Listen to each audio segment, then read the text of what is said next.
There were a couple at the last meeting. Oh, okay. Yeah, I got an email from one of them. Oh, good. It was great. It was like, oh, somebody's watching. Yes, yes, there are some diehard fans. Yeah.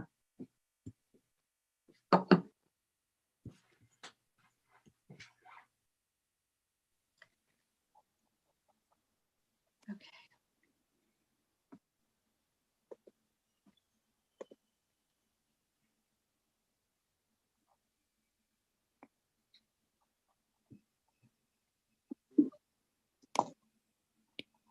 That needs to stop.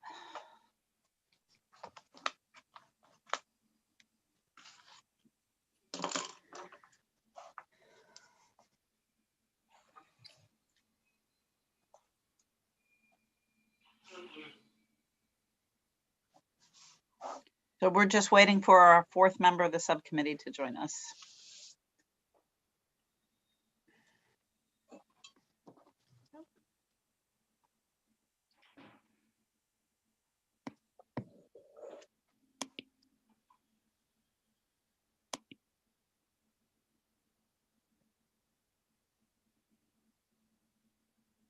And he's taking Chris's place, right? Mm-hmm. Yes, There is an issue Well, with the as YouTube. if anyone can take Chris's place, but great. Peggy, Great. I'm sorry. Yes, there Roy? is an issue with the YouTube, so give me some minute to solve it. Okay. Okay. Tell us when you're ready. Okay, the Zoom is live, but is the page, the YouTube page? The YouTube page is not live, you're saying? Correct. Okay, Here is Kevin. I'll admit him. So okay.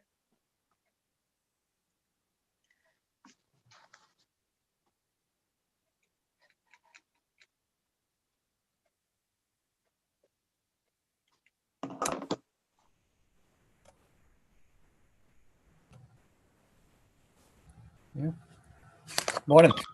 good morning. Welcome. Hi, Kevin. I'm Peggy. Hi, Peggy. How are you? I'm good, thank you. Thank you for jumping right in. yeah, good morning, Kevin. I'm Julie. It says Julia on my screen, but most people call me Julie. Nice to meet Hi, you. Julie. Nice to meet you. Hi, Kevin. I'm Linda over here.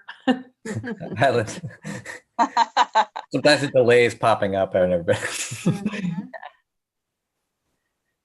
So we are actually waiting for our IT people to tell us that the YouTube stream is going. Okay. And Kevin, I'm Eric Stout, putting a name to a face to a name. Yeah, I got you early because I got to see you last week on the YouTube. But Oh, did you? Okay. it is nice to see your face. Yeah, Kevin and I have worked on some FOA requests. I helped with cloud searches that hopefully was helpful. Great. I wondered. I figured if Kevin's doing this for DEP, you must have worked together at some point. Good odds that we're going to interact at some point. That's right. Okay, it looks like it's going. And while we're waiting, I just wanted to say that sometimes my Wi-Fi gets a spotty. I don't know if you can even hear me now. If that happens, I might bugger off and come in by phone because that seems, so if I disappear, I will be back. Just Okay. Okay. Yep, we're all juggling technology. Roy, it looks like it's working.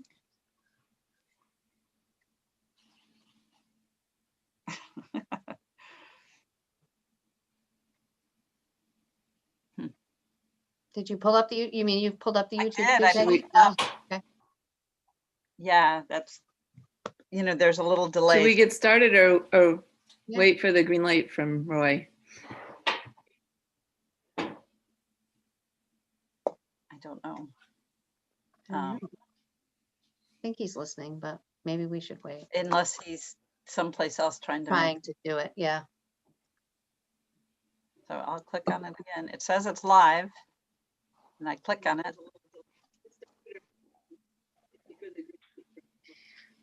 Let's go. Is that it? Yeah, I can hear it. Yeah. So we should get started? I think it's okay. Yes. Okay. It might make sense to start with introductions, but I think we've already done that. Welcome, Kevin, to the Exceptions Subcommittee of the Right to Know Advisory Committee, SURE Resume Builder. So we are here to discuss the exceptions to the Right to Know law. Every year, this group is tasked with, or every, I guess, 2 years, tasked with reviewing, is it 1/3 of the titles and the exceptions contained therein. And so what Peggy and Colleen work hard to do is contact the state agencies that are applying the exceptions and kind of ask for an update. There's a list of questions, which you probably saw in the materials, and they're asked if the exception's working, if they recommend any changes, if it's burdensome, etc. So we have 2 years to do this, which I just found out. So we don't need to finish this year because this is the first year of looking at this group. And at our last meeting, we approved quite a few that had been received from Marine Resources, IFW. Where was it? Right, Inland Fisheries and Wildlife, FAME. Agriculture Conservation Force. Yeah. And so that was, I don't know what the percentage was, but that was quite a few that we got through, maybe a good third. There's several agencies we're still waiting from, and some of them, they have a lot to do and a lot to answer for, and they just haven't had enough time yet. So we did hear back from the AG's office. Our esteemed committee member, Phyllis Gardner, sent 4 responses back, which were in the materials. So I think those are the only 4 we need to talk about. It's reference 28, 29, 32, and 33. And those reference numbers refer to the numbers on the larger grid that has all of them listed. And Phyllis, I think we've all looked at those materials, and a couple have sent emails in. She recommended no change on 3 out of 4. And on the 4th one, she's recommending what would be, I think, a clarification. Wouldn't change the substance of the statute. It would just sort of update the language and make it clearer. So maybe I would entertain a motion to approve the 3 where no change is recommended, and then possibly we can talk about the amendment. Does that work for people? Does someone want to make that motion approving? I guess it would be actually, I don't remember which one had the change. 28 was the one that had the 28. change. So Thank 29, you. 32, and 33 were no changes recommended. Okay, it looks like Eric is making that motion. Is that right? No. I have a comment. Oh, Since Kevin hasn't, got late notice of the meeting, I don't know if he has had a chance to review that, and if it's premature to take a vote, whether he studied those or not. No, and I can speak to that. I have taken a look at the 4 from the AG's office. great. So with that said, I would make a motion to accept those 3 as written. I'll second that. Okay, we have a motion and a second. Is there any discussion on the motion? Seeing none, all those in favor, if you want to just raise your hand in your screen so we can see. It looks like it's unanimous. So that leaves number 28, which I am pulling up. If everyone wants to take a look at that. Phyllis has suggested, so that's in section 1107 of, what is it, title? What were you going to pull up, Julie? Because I'm not sure you'll be able to share. We'll do it for you, I think, right? Oh, maybe? yeah, just reference the reference number 28. Just the questionnaire? Phyllis's response. Yep, Yeah, but how Okay. about with that, Yes, you have that, Colleen? yep, I can pull up the response, yep. That's what I just didn't know if you wanted the Oh, great. the statute or her response, but I'll pull up her response.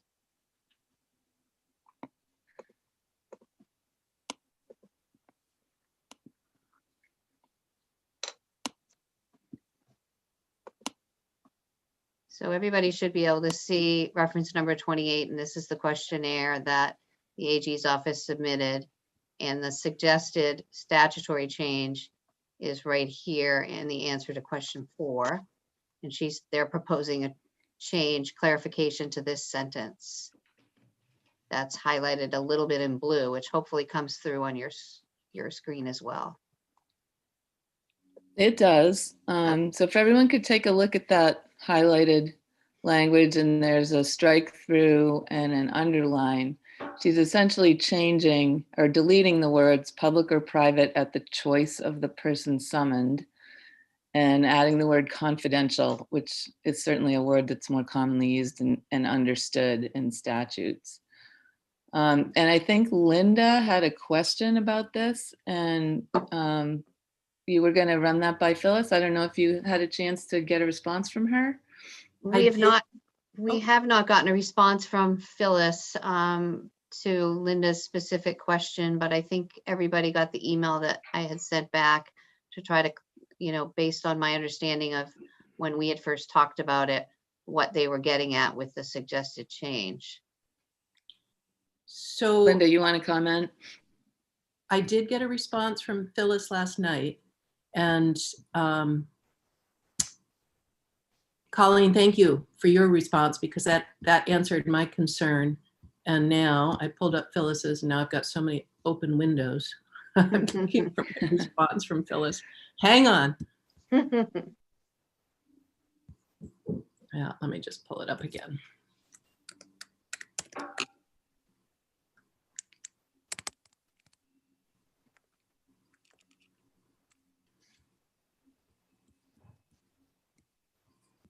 Okay, so I'm just going to read this to you. She Great. kindly responded and said, "These are not statutes that I work with in my role at the AG's office, but I've spoken with my colleagues in the consumer division who do. The language in the existing statute providing the option for the witness to designate the information as public or private is quite unusual for an investigative statute, perhaps even unique, though we haven't done a thorough enough search to say for certain.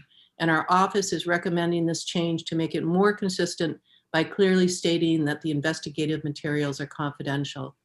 We've never had a situation where a witness opted to make the information public, and we would have concerns if a witness wanted to discuss an ongoing investigation when the disclosure could hurt someone else, such as the target of the investigation. The language change proposed would remove the option for the witness to make the documents public, as you've stated, although no enforcement mechanism is provided." She says, "I hope this helps." So that's a more nuanced response than I got from your email, Colleen, which satisfied my question. But then if there's no mechanism for enforcement, then the person still, I guess, has a right to go ahead and disclose their own Right. records if they want to. And that basically was my question and my concern, that if somebody, and I wasn't thinking of somebody else involved in the investigation, I was thinking solely the person who was being investigated, if they wanted to mount a public defense. Right.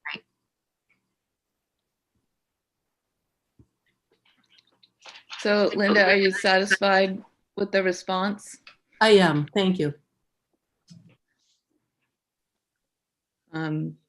Well, so I think, and can I ask a question about when this committee recommends statutory changes? Is that, I know I've seen on occasion like individual bills for each change, as opposed to maybe an omnibus bill from the committee with several changes. So I guess I'm not sure which of those is pursued, and should someone make a motion to, so I guess we'd be suggesting to the full committee to recommend this statutory change or not? Is that the next step? Yes. It depends on, I guess, the Judiciary's Committee's decision, but typically, when the advisory committee with the, background work of the subcommittee works on exceptions, we do typically pool together the exceptions in one proposed piece of legislation for the Judiciary Committee to consider. And they often do keep those exceptions, proposals related to exceptions separate when they do decide to introduce legislation, although it would be at the option of the Judiciary Committee as to whether or not they included it with some of the other more substantive recommendations for changes to legislation that the advisory committee might have. But usually it's a group of, last time around, we were reviewing titles 1 through 7A, and all of those exceptions or recommendations related to those exceptions were considered as one proposed piece of legislation. Okay, thank you, Colleen. And so just to be clear with everyone, we're just recommending, the subcommittee is making a recommendation to the full committee, and it's ultimately the full committee's decision whether to move forward with this. So I guess I would entertain a motion if anyone would like to make one. If I could comment real quick, I guess Yes. before we take the vote. Yes, go ahead. I don't know if we have any background research here into the prior, kind of our prior approvals of previous, numeric statutes here. I guess looking at my research, I'd seen that essentially there's this power seems in the AG's office seems to go into two different realms here. There's antitrust here in Title 10, and then there is unfair trade practices in Title 5. And I'm assuming that must have been reviewed 2 years ago with the Title 5 provision in 211. That maintains it keeps, it looks like it keeps a similar structure here, that it's they would be confidential, but it does provide kind of that suggested language that or that almost response to Linda's question regarding whether they have a choice to make it public or not. And that's maintained in section Title 5, section 211. I just don't know whether we want to cross-reference those two and see that they're obviously not related in the same way, but whether they should be kind of reflective of each other. I don't have the technological savvy to pull that up, but I don't know if we can pull that up in some way too. You have the site. I can probably pull up the statutory section. Yeah. But the, consistency is something that the subcommittee, and the Right to Know Advisory Committee as a whole has, attempted to do in the past. So if there are similar sections, it might be something that you want to look at in terms of trying to make them consistent. But you're right that this was reviewed in the last cycle. Right. And I'm not an expert here, so I defer to kind of, I defer to Phyllis in terms of their interaction, and she's obviously going to would discuss that with the AG. So I'm just wondering, since they must have done that 2 years ago, maybe we have a sheet that would indicate a similar response to that. In her response to her question, she seemed to reference, we might have other provisions that are similar to this and how those would interact. I don't know whether they're the same. They obviously would have the expertise there. But at least it seems to me like this is a power that the AG's has to summon material in these two particular circumstances, one being unfair trade practices and one being antitrust. And it's more a question from me that are they similar? And if they are similar, should we structure them the same, saying they should be confidential unless the provider requests that they become public? That's not how this is currently structured. So I guess in terms of how I would vote on this, it would look similar to the amendment here if we were to try to make them similar, but it would maintain the option to stay public. So I'm trying to think of how to address this. I guess we could postpone a vote on this Could table it. number and get, have some conversations with Phyllis in the meantime and take a look at that other section. And I think it was Title 5. Yeah, it's 5 MRS 211, I think. And another option is we could vote to approve it and have this discussion at the full group where Phyllis is a member.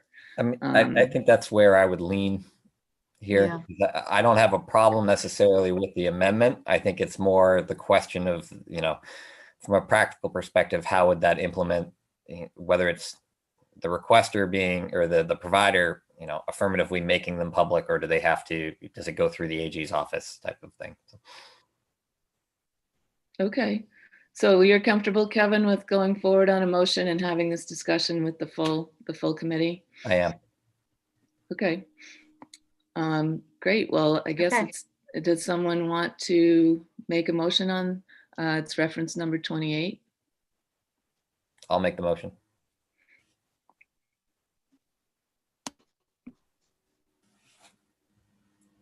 If I get the wording right. I don't know if there's a particular wording I need to do on the motion. But...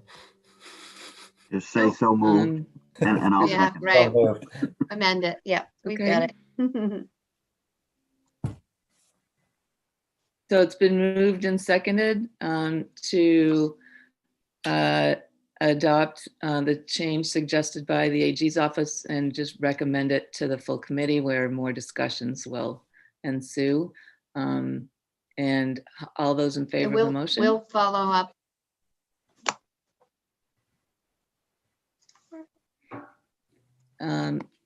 I couldn't see Linda. Linda did, yeah, okay. So it looks like the motion is unanimous. I'll stop And- sharing. There we go. And we will have another discussion on this at a later date. And in the meantime, Colleen, you can get in touch with Phil, prepare her that this question will be. We Coming will, up. yeah, and we'll prepare the proposed legislation change for the full committee. And you might recall, if this does end up being your last meeting, at the last meeting, while most of, if not all of the recommendations were for no change, there was one proposal that you accepted to repeal a provision of statute. So those would be, all of those recommendations would go to the full committee. So that would be part of any proposed legislation, a section that would repeal the one that you talked about at your last meeting, and then this proposal to amend reference 28. Okay. Yes, Linda. Yeah, I'm just going to forward Phyllis's email to Oh, everybody. thank you. We're all on the same page. Great. Thanks. So I guess, Eric?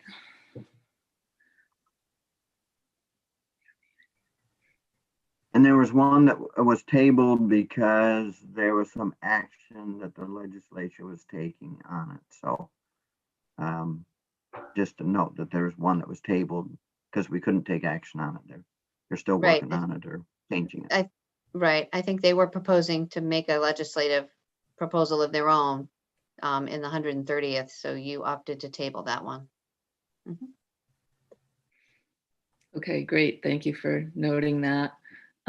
So at this point, we're left with the reference numbers where there's blank on the right-hand column, and the Peggy and Colleen have not heard back yet from the agencies.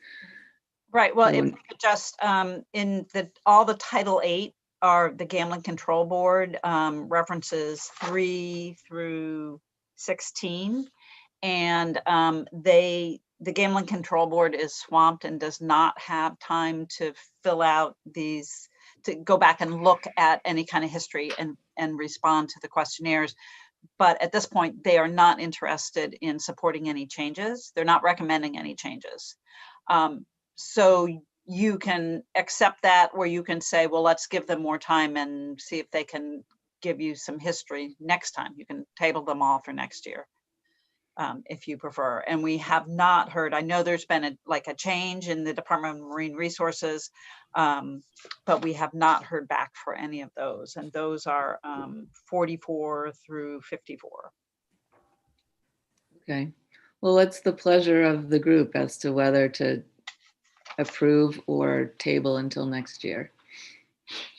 I think my vote would be to table at this time, just because I haven't had a chance to give those a full review to the extent of the four that we Yeah, had. and I would agree to table rather than just make a blank judgment. You know, they may, when they focus on it, they may say as is, or they may want to, you know, adjust or even rescind some.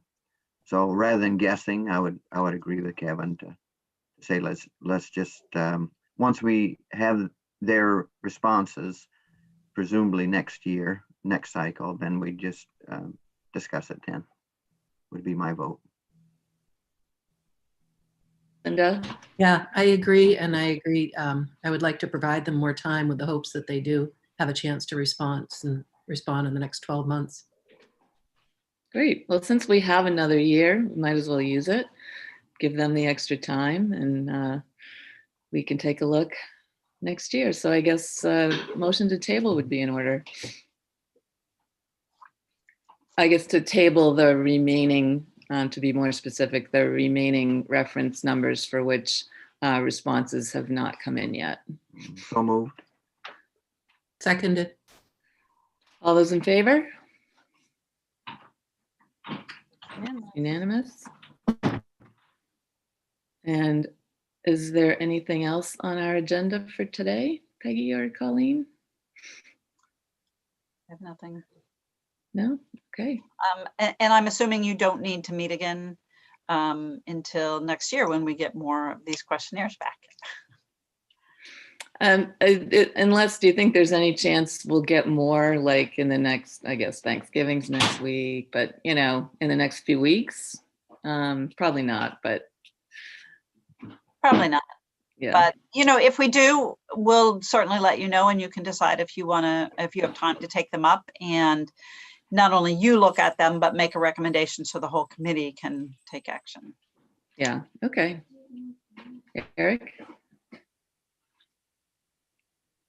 So this will now appear on the agenda of the last meeting, the fourth meeting of the full committee, as to, you know, what we as a subcommittee voted on. Right? You'll summarize that, I presume. Yes. Yep, and we'll share the proposed language on the repeal. That's going to be fairly straightforward, but we'll draft up in more, you know, draft legislative form, the recommended changes that you approved from the AG's office. And we'll also provide the background information about the Title V provisions so that the full committee can have the benefit of all of that information for the next meeting, and we can make a decision about whether there might be additional changes to that section that Kevin Martin brought up.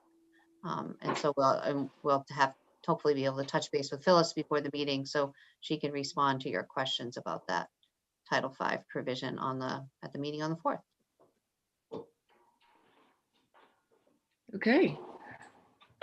Well, unless someone has another item to discuss, I guess we should adjourn. I don't know if we need a motion for that. I'll make a motion that we adjourn to a highly efficient meeting. Thank you, Julie. You're welcome. All right. Is there a second? Is there a vote? All those in favor? All right, well, see you folks at 10 o'clock, right? Yes, the same link works at 10 o'clock. Oh, it does. Okay, good to know. All right. So you're welcome. You can just go ahead and close out and just reopen. But if you're not completely closing out, remember that this anything you're saying or people are seeing is going to be broadcast. So it's okay to just close out and the YouTube will pause. Okay, thank you. All right. Thanks. Bye. Bye, everyone. Everybody, Thank you. thank you.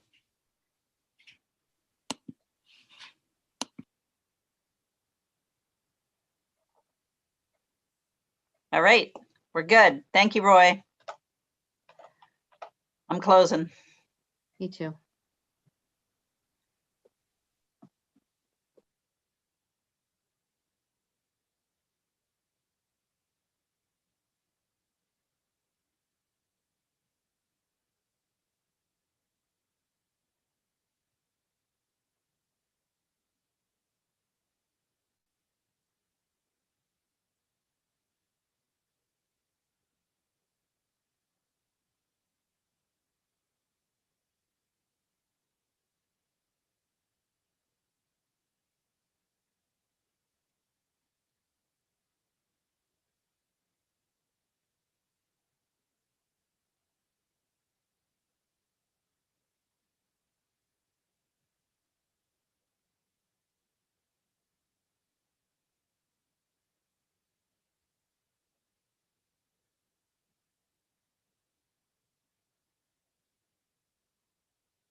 Thank you, Roy.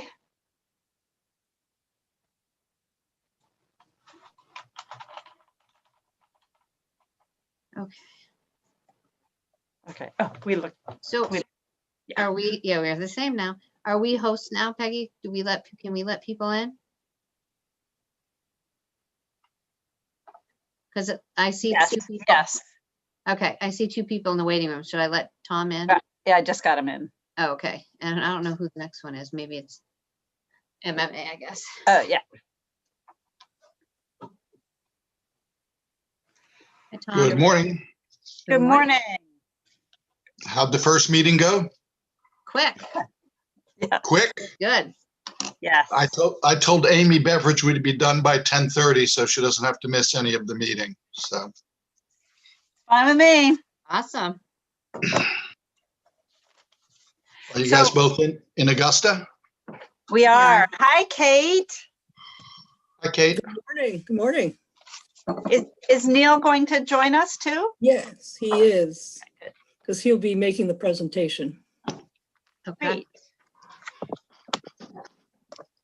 I hope you let him know how, what a fine job he did on that, I thought. I did, I sent him helpful. yeah, he's quite the asset for us. Great. He must be brand new. He is, we hired him at the end of September. Okay. And so the timing of this assignment was absolutely spot on because I had something for him. Well, we're happy to oblige anytime. Keep him Kate. coming. Is the recount today in Hmm. Hollowell? It's taking place right now, and I was told that it, according to the clerk, it may take anywhere between 10 and 12 hours. Really? Yeah. Wow. What's the recount of? Mayoral, 2 votes. Oh, wow. Yeah. Is Rudy Giuliani involved? Not that I know of. Just so you know, we are live on YouTube. I realized that. I thought that was okay to go with. I think so. I imagine our audience, well, I'll stop now. Oh. Mm.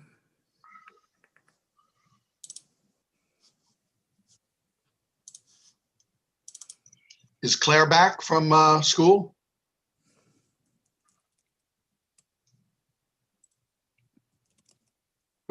There we go. I couldn't unmute myself for some reason. She's not yet. She's waiting for her test results, and then hopefully she'll be able to drive home, assuming she gets a negative. No. Yeah, How long's the drive? about 16 hours. Does she break it up? I think she wants to come straight through this time, given everything. Oh, She yeah. doesn't want to stop anywhere. Yeah. She's gonna Well- get up really early in the morning. She's still young. She can drive 16 straight hours. That's what she keeps telling us. Yeah, I just keep saying, why didn't you want to stay? And then I can understand it now.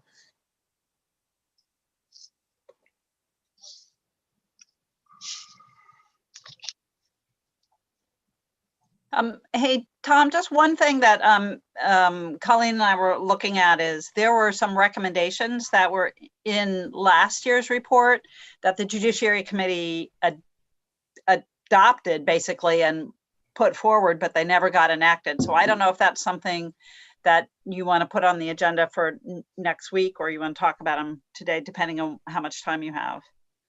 Why don't we put it on for discussion at the next meeting, which is 2 weeks from now, right? Yes. Okay. Okay. I mean, you and I, we three can talk about it after the meeting if that's helpful. Okay. Hi, Vicky. Hi, everybody. Hey, Kate. There's Neil.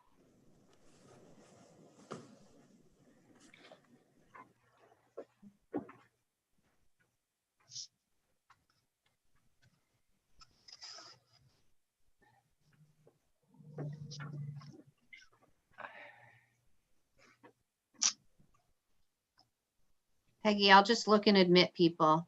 while Okay, we're- great, I'll do the admitting while we get everybody connected. great.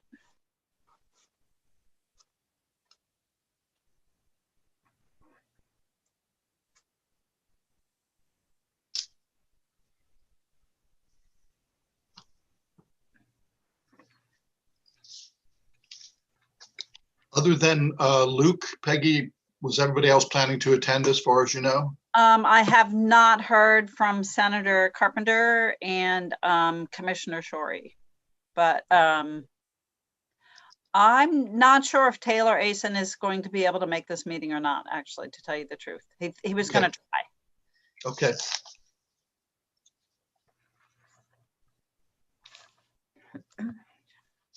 Such a prompt crowd. Very impressive.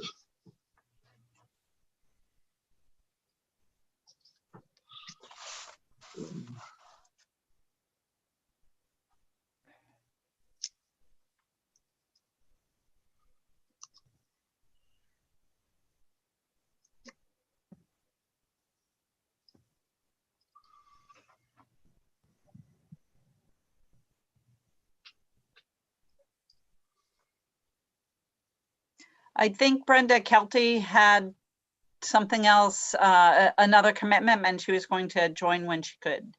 Okay. Give it a couple more minutes and then we'll start up.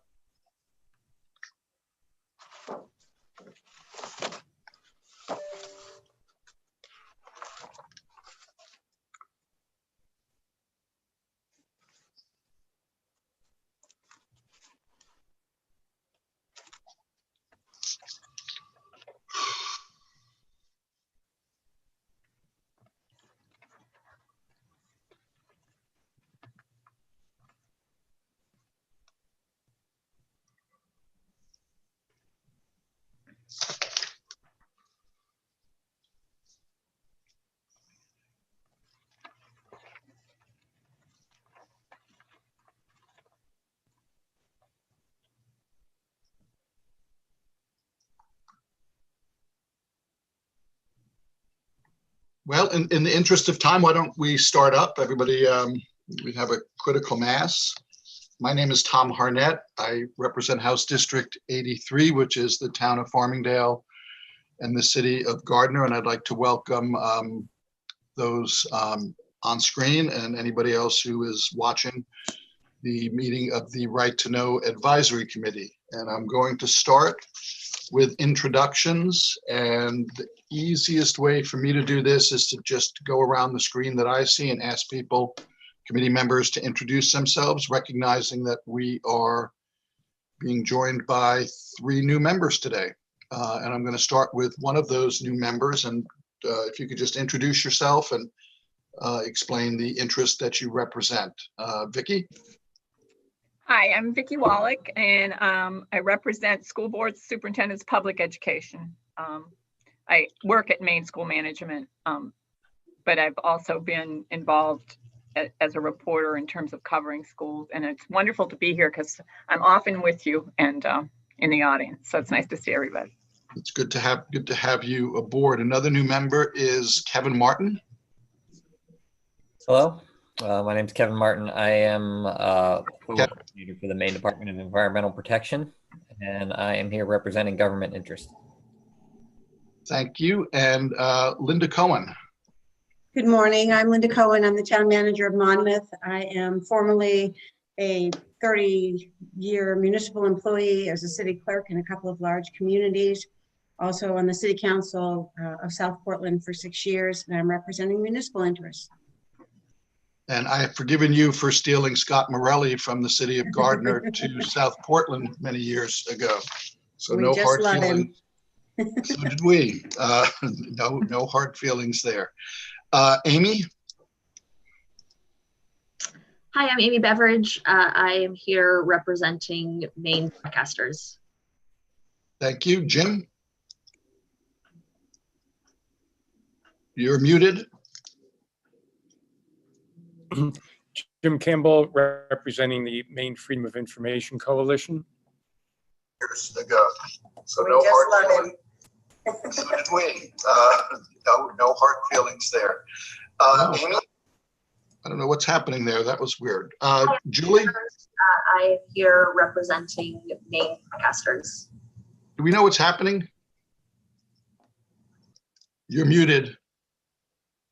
It sounds to me like there's a recording loop because we just heard Amy. This is Right. probably being this is probably being loaded up live for online, and apparently there's a little bit of a delay. Is what it sounds like to me, but who knows? Peggy, is there something we should do? No, I just think that somebody had YouTube open, and Jim's right, there's a delay. And if they had their microphone on and YouTube open, that's what we heard, but I think it's resolved now. Okay, then I will get back to Julie Finn. Hi, thank you. I'm Julie Finn, and I represent the Maine Judicial Branch. And welcome aboard to the new members. And thank you. And Linda? Hi, I'm Linda Clancy. I represent the Maine Press. Thank you. Judy? I'm Judy Meyer, and I represent Maine's newspaper publishers. Thank you. Good morning. Suzanne? Suzanne Goucher, Maine Association of Broadcasters, representing broadcast interests. Eric? Eric Stout, member with background in information technology. Thank you. And it looks like Taylor Asen is joining on his cell phone.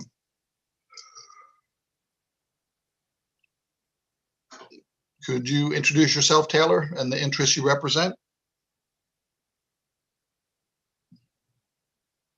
You're muted.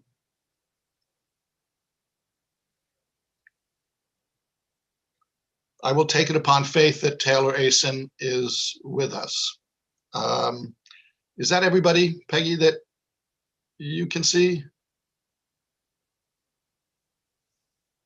That's everybody that is connected right now. Phyllis Gardner was trying to connect and had some problems, and hopefully she's trying again. Okay, and I know we have some guests, but they can introduce themselves as we get to their item on the agenda. So with that, again, welcome everybody. Less than a week from probably the strangest Thanksgiving that many of us will have experienced. I hope that we are all doing well. The first item, formal item on the agenda, is a presentation by the Maine Municipal Association. It's a survey summary of information requests under the Freedom of Access Act, both during the pandemic, but also some historical information as well. I hope everybody's had a chance to review that, and I will turn it over to Kate Dufour and Neil Goldberg. Great, thank you. Good morning, everyone. It's nice to see you all. My name is Kate Dufour, and I'm the Director of Advocacy for the Maine Municipal Association. And our newest member, Neil Goldberg, is here with us today. And I want to thank you for this opportunity to address you and to present Neil's findings of a survey. And to thank you for this assignment, because Neil started in late September, and it was nice to have this assignment ready for him when he came on board. So greatly appreciate it. And when you have a chance, those of you, especially in municipal government, and those of our colleagues, if you have an opportunity to reach out to Neil, he's a great guy and we're happy to have him. So I'm going to stop talking. I'm going to let Neil present his findings. We don't plan to go through the report step by step, but just to summarize some of the key points. And then once he's done, both Neil and I will be available to answer questions should you have some. Good morning, everybody. As Kate mentioned, my name is Neil Goldberg, the new legislative analyst at Maine Municipal Association. And I'd just like to say, as Kate mentioned, thank you for this assignment. It came at just the right time, and I'm happy to report today. So we conducted a survey on how municipalities have handled Freedom of Access Act responsibilities during the emergency declaration, any concerns they have, and any lessons they've learned. What we found was that COVID-19 has actually had a fairly minor impact on the way they've responded to information requests. And for some municipalities, it actually may have even been a welcome decline in requests. Some of the positives we found were that the overwhelming majority of municipalities reported no additional time spent completing requests during this emergency declaration. 90% of municipalities report currently having no backlog of requests, and 86% of requests in 2020 thus far have been completed within 30 days. A few of the changes that have occurred have been a decline in the number of requests received through this emergency declaration. That's probably due to the closure of civil courts. More information requests are being delivered electronically, something municipalities were prepared to do before, but it's just become more prevalent. And in just a very few amount of cases, municipalities had to close or extend their disclosure requirements, but that has since changed. So what we see is the state of information requests is very much the same as it was before COVID-19, which, as many of you know, wasn't exactly perfect from the municipal perspective. In normal times, information requests can be complex, time-consuming, and costly in municipalities. And so these requests are often taxing. These types of requests are overly broad or vague. They might be litigious, threatening, or vengeful in nature. They're typically discovery searches looking for every occurrence of a word or phrase, often over a long period of time. Other taxing requests are data mining ones that collect municipal information for commercial interests. When requests are complex and time consuming, municipalities bear a pretty heavy financial burden. 61% of municipalities agree the current compensation structure for information requests is not sufficient to cover their costs. The average pay to public access officers is almost $30 an hour, twice what municipalities charge for the service, while they suggest an average compensation of around $26. There is some information that confirms these numbers, but I'll leave that be for now. And so some suggestions going forward from the respondents included increasing the fee for requests to match their actual costs, reducing the first free hour down to 30 minutes, and limiting the scope of requests in any manner of ways, or limiting the number of yearly requests to a reasonable amount for what some people call repeat offenders. The report also has some really great and revealing comments and anecdotes from municipal officials. I hope you get the chance to read what they have to say. I have a few favorites myself, but I'll keep that to myself. And that's about it for the summary. Thanks. And Kate, I don't know if you have anything to add. I guess the one thing I would add, if I might, is that, you know, throughout the survey and the responses, you see not only a willingness, but from our membership, an understanding that this is a vital part of our responsibilities as municipal officials to share that information. And to the extent that you see or glean any frustration, it is with those larger mining requests where out-of-state interests are just pummeling our communities with these large base requests, which are then used for self-compensation, either to sell a product or to gather what they've gleaned from municipalities and create a product that they sell. So to the extent that there's frustration, there's the frustration with the abuse of the system. But when it comes to an average day request for information, you'll note that our members are very willing to do it. And they say as much, that it is part of their job, that transparency is what municipal government is, and they're happy to be part of that process.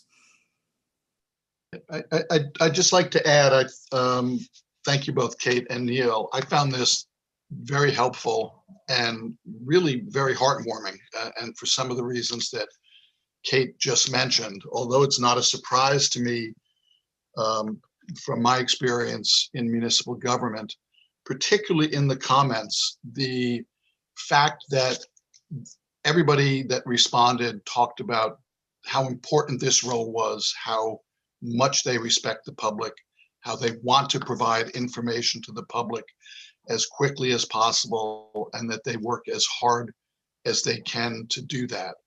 I also noted that a large number of requests are handled in less than 30 minutes. And it's the outliers that cause the problems. And I think both Kate and Neil explain those commercial requests or those litigation related requests. So I think in terms of meeting the general public's demand and allowing them to exercise their rights under the freedom of access laws, this was an incredibly positive report to me. And I just want to thank you for getting it in front of us. And it also shows that the problems that exist have existed. Back to the studies I think the earliest study that was referenced in the report was maybe 2013. There may have been one before that. So I just wanted to get that on the record before opening it up to committee members to share their observations or to ask any questions of Neil and Kate. So with that, I'll open up the floor.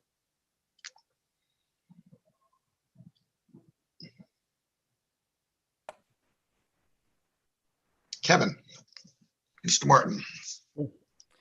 Thanks, Neil and Kate. I read through your report, and it was interesting. I find a lot of parallels, having gone through these reports from the state perspective, seeing some of the same comments that I've felt myself. So I do appreciate the effort. I do think it's reflective of the experience of coordinators responding to these requests. I do have one question, more or less. I didn't know if in any way did the report try to reflect what media these records are kept. For instance, I know municipalities might have switched over to providing records electronically. Was there any indication about how they kept the records that might have made that effort possible? For instance, do they keep records electronically, or is it something where they, needed to required more effort to scan paper records into electronic records? Because I guess from my perspective, coming from the state side, one, we keep a lot of records in paper, so that's been a challenge for us is shifting to an electronic response when a lot of our, some of our responses might have been somebody coming in and reviewing a whole lot of paper files. So did any of the municipalities reflect on that experience at all, or? Sure. We didn't ask that question specifically, but from their comments, you can glean a lot of that information. Much of the information is still stored on paper files, but municipalities have seemingly gone through an effort the last few years to upload electronically, and thankfully they did. It's helped them respond to requests during COVID-19 remotely. But what they were saying, which was great, is that there's a saved cost to these paper documents requests now, whereas before someone would come in, they would photocopy and send them on their way. They can now upload and send it out, reducing environmental costs or paper handling fees.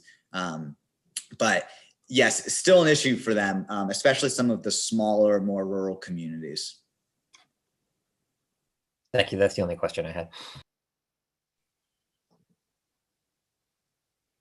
Judy.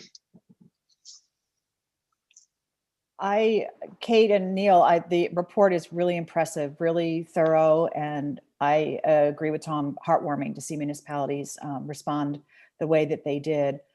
There's a paragraph on page 9 that notes that of the 93 respondents, only 20 reported large-scale FOA requests within the past 3 years.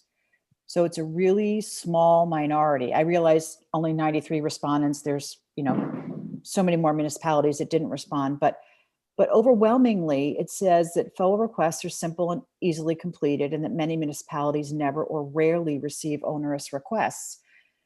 So I know we're talking about fees and time and all of that, but it seems like we really have outliers here that are nuisance requests, not rank and file. So maybe we ought to be talking about how to beef up our nuisance response and not take those nuisance response and inflict higher fees on everybody else.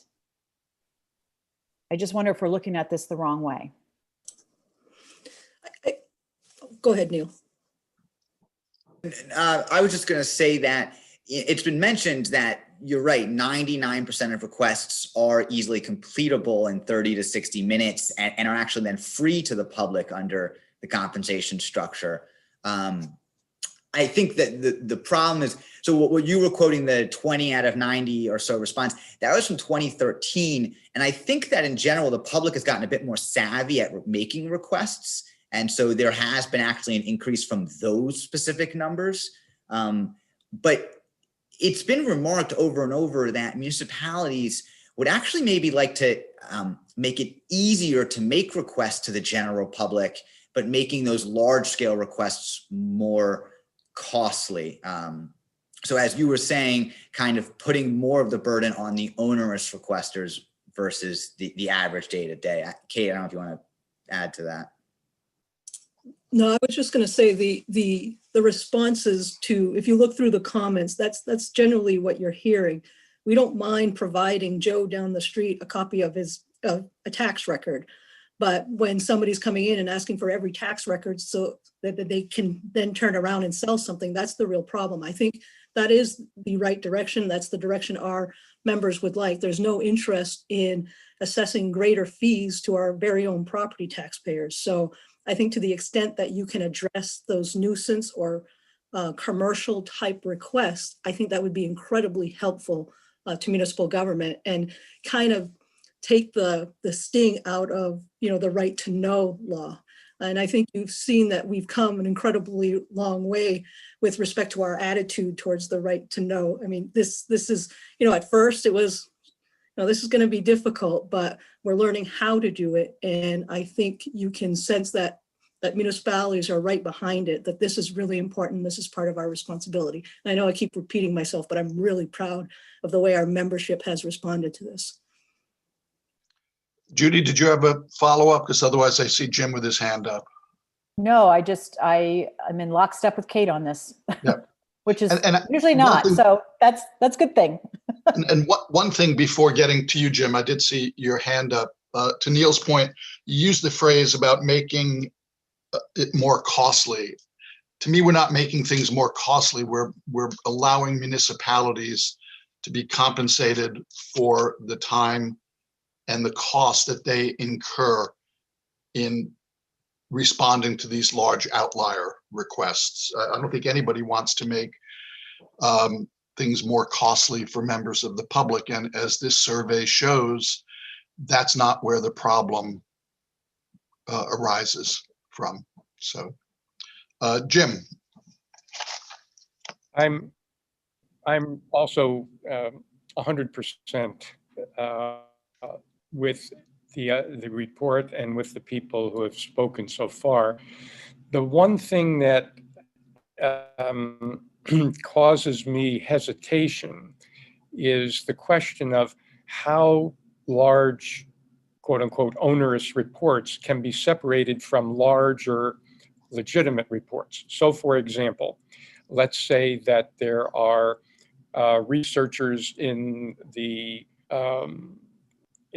political science department at a university that need a good bit of information because they're doing research on something that is valuable and is going to be, say, published in an academic journal.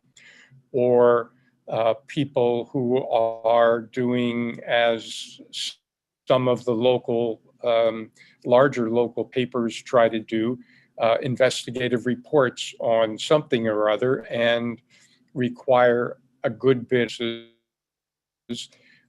which in fact will benefit the public in the long run. So it seems to me that there are at least the possibility of legitimate occasional large requests. Those are really different in my mind from, trying to make a product or reinforce a product from somebody from Illinois because they're too lazy to send somebody into town to do it. And so I don't know what your thoughts are about how that distinction might be made, but I think it's a distinction that we ought to think about.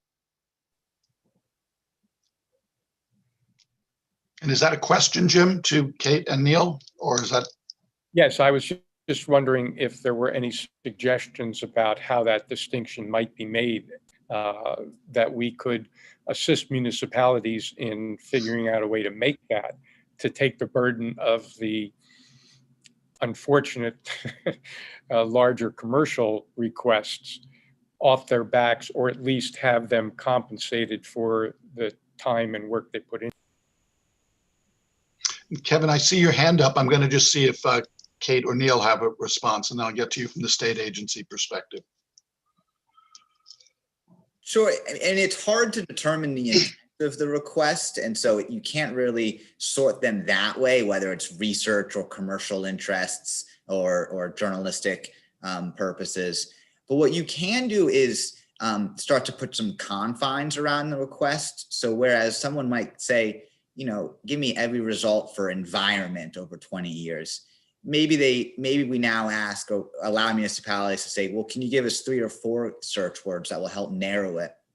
And then if it's a truly valid request with good merit, they'll come back and they'll say, all right, from the, 100 pages that my 3 search words turned up, maybe I now want to search these 3 search words.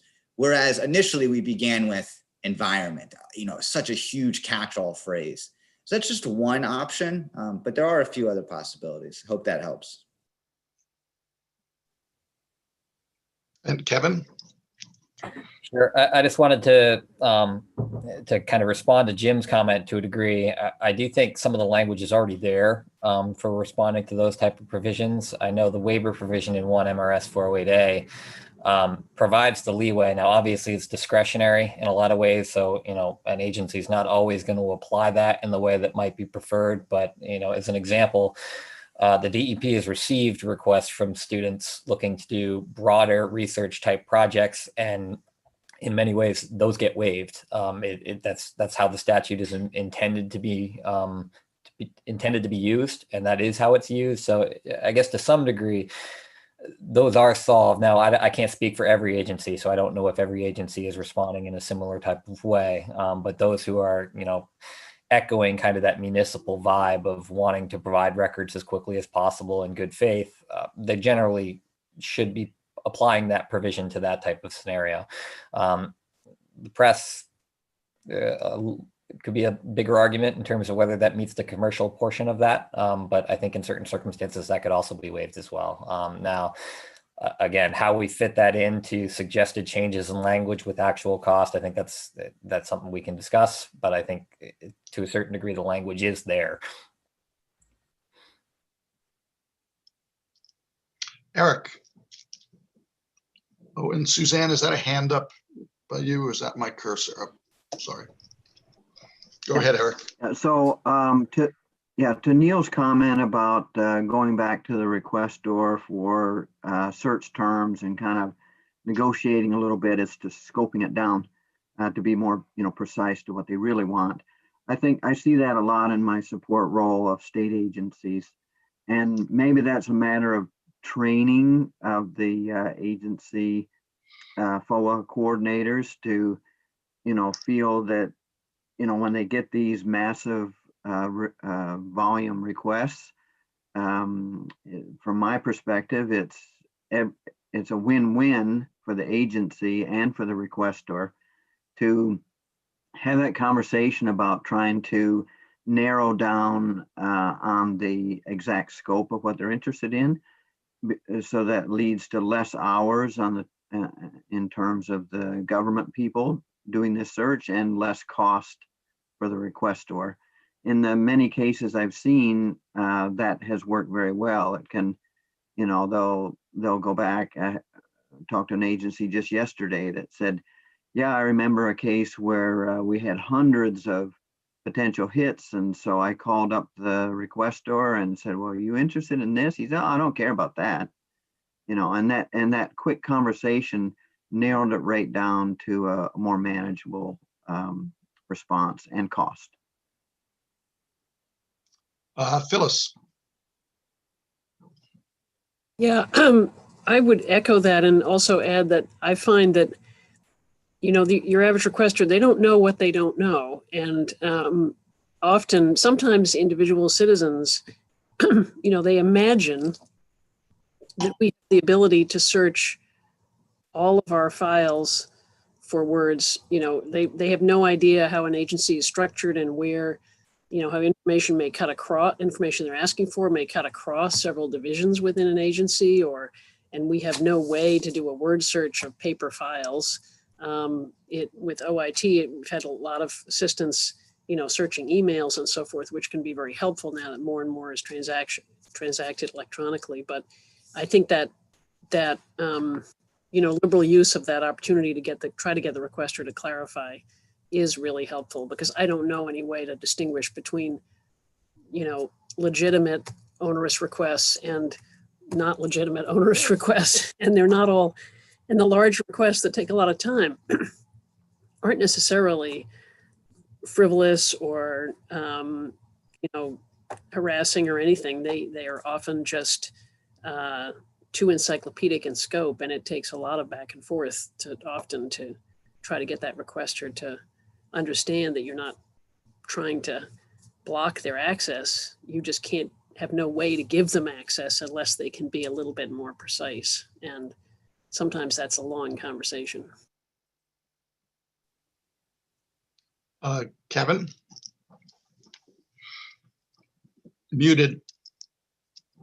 There we go. I could not agree any more with Eric and Phyllis. I think that's exactly the scenario it's been in the state case. We receive, a fairly common amount. It's at least probably one a month that come in, at least from the DEP's perspective. We receive quite a few that come out with that start at that broad of a level, but honestly, it's usually a single conversation with the requester, and all of a sudden an onerous request becomes a couple of hours, and it brings it back within that window where it's more reasonable. And it's exactly as Phyllis describes it.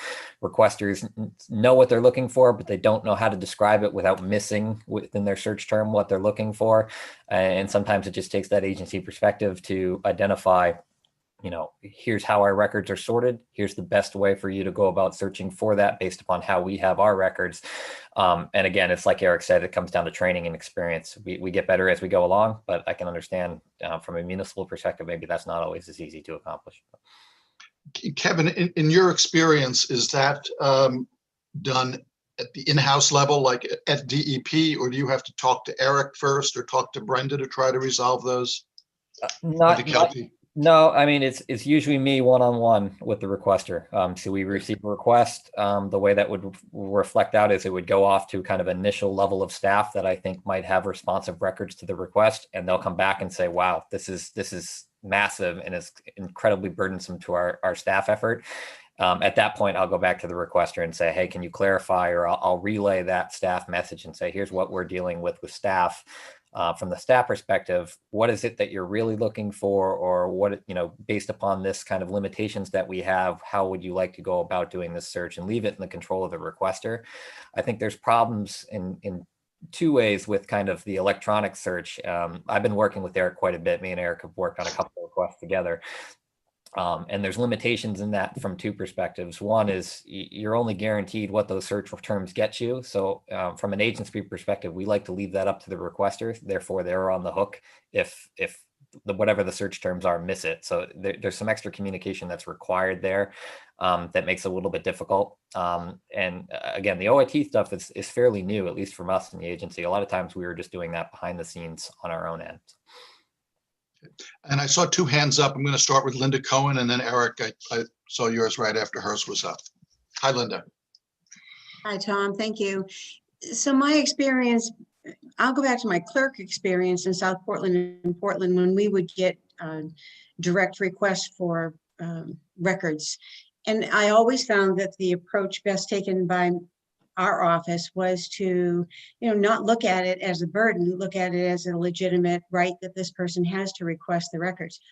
Knowing that they did not have to make a written request, that they could do it verbally, we still had a form in our office that we used. I used it in South Portland, used it in Portland, and have used it frequently, that outlines all of their rights for making requests and also our responsibilities.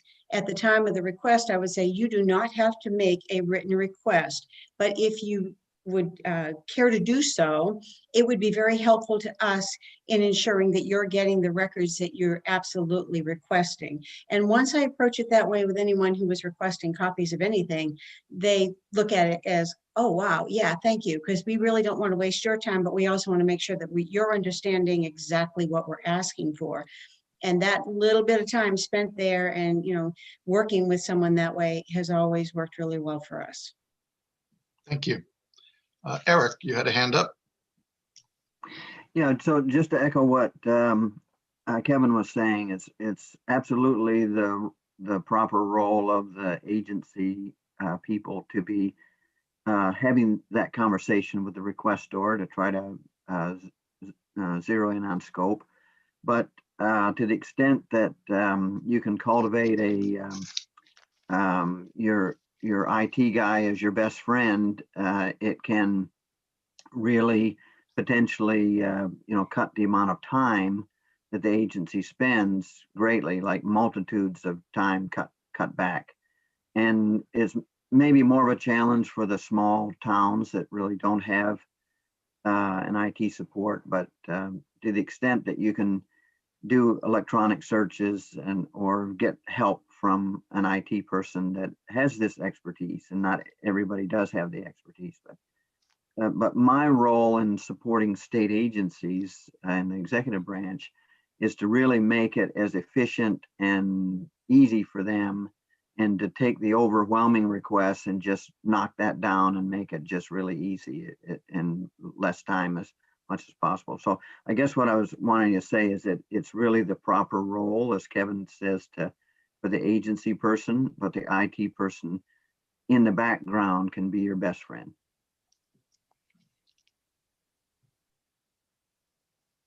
Looking around for hands, other questions, comments? Phyllis? A question for the MMA folks, anticipating our next agenda item. I'm interested that some of the municipal officials are suggesting or requesting that the free time actually be reduced to half an hour, and then there be something of an increase in the hourly rate beyond that. Because this committee has discussed potentially increasing the free time to capture the most requests, and then increasing the rate above that. And I just didn't know whether you had any more insights other than what's reflected in the written report to offer on that, whether we'd be going in a direction, if we go that direction, whether that would be the exact opposite of what municipalities want. Okay, I'll let you start. I mean, there's nothing that, if a community didn't want to charge at all, and you see that in the report that they don't. So providing, I guess, no community ever has to charge anything unless they want to. So in order, I guess, to get the best balance would be to remind people, if you don't think it's worth the charge, you don't have to charge it. But here, in order to help the communities that have said that some of these requests are a little more difficult, and that the individuals who are responsible for filling that request are making far more than what the statute allows for, gives the maximum flexibility to communities. Yeah, and to what Kate said, there's a huge array of what municipalities want to do. And so while some and many would like to maybe shorten it to 30 minutes, we did get responses that said the structure is perfect how it is, or it should be even, more accessible. It should be a longer time, to 2 hours, 3 hours of free access. But I think that, what's important to think about is the quartiles of, percentage time that requests take, and 50%, 80% are going to take less than 30 minutes. It's 99% are going to still be free under really any structure that's devised.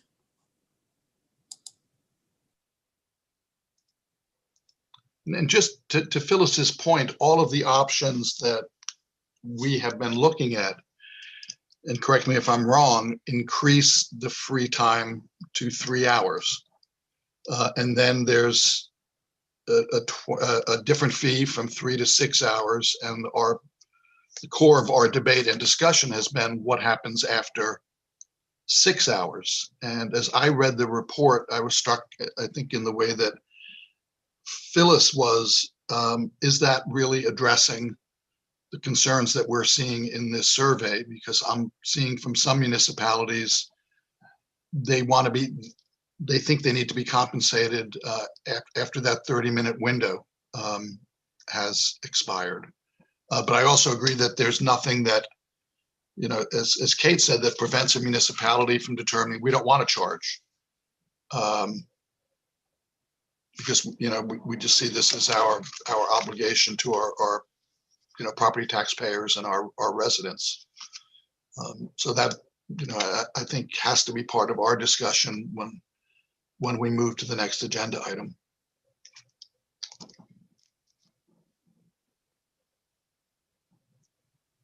Are there other questions while we have Kate and Neil with us from members of the committee or concerns that they might have? Then seeing none, you guys are welcome to stay if you want to hear our discussion on the next item, which, excuse me, is sort of where the rubber hits the road in terms of what this committee may or may not recommend to the Judiciary Committee and the full legislature. So feel free to stay with us. Thank you very And much. I will thank you. And again, thank you very much for the effort. This has been really, really very helpful to me. And I will turn it back to Peggy or Colleen to move on to the next item. You're on mute. I think the next is charges for providing public records, and you should have that file, I think, that draft. Yep. And Colleen's she's the one who put together the, she's trying to share this. Oh, great. And I'm just gonna turn it over to her to talk. Yep, I think I got this shared for everybody, so hopefully everybody can see it. Except for some reason, I can't get it to move. it. Me neither, so I'm gonna try to move it. I don't know why I can't move it. Now you should be able to. Now I'm good. Okay, so now I'm moving. I just couldn't do it with my mouse for some reason. So this is the draft that we had talked about last time and asked for some additional input as to the options. We heard back from several of you, and we kind of tried to notate it on the draft as to where folks indicated some support for some of the options. And as Representative Harnett just said, the proposal that has been under discussion is to make a change to the current law that allows after the first hour for agencies or officials to charge a fee to cover the actual cost of not more than $15 per hour for searching, retrieving, and compiling the written request. And the draft proposes that the first 3 hours would be free, that the hours between 4 and 6 hours, the $15 charge would be increased to not more than $25 per hour. And then for those requests that took longer than 6 hours, this is where the draft laid out several options.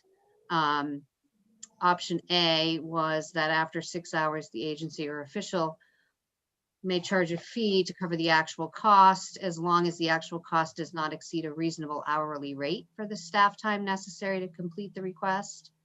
Option B still ties that standard to the actual cost not exceeding the reasonable hourly rate, but it would require prior to receiving the request that the agency or official has posted their policy or otherwise on their website or otherwise has a written policy that would specify the applicable conditions and their maximum hourly rate.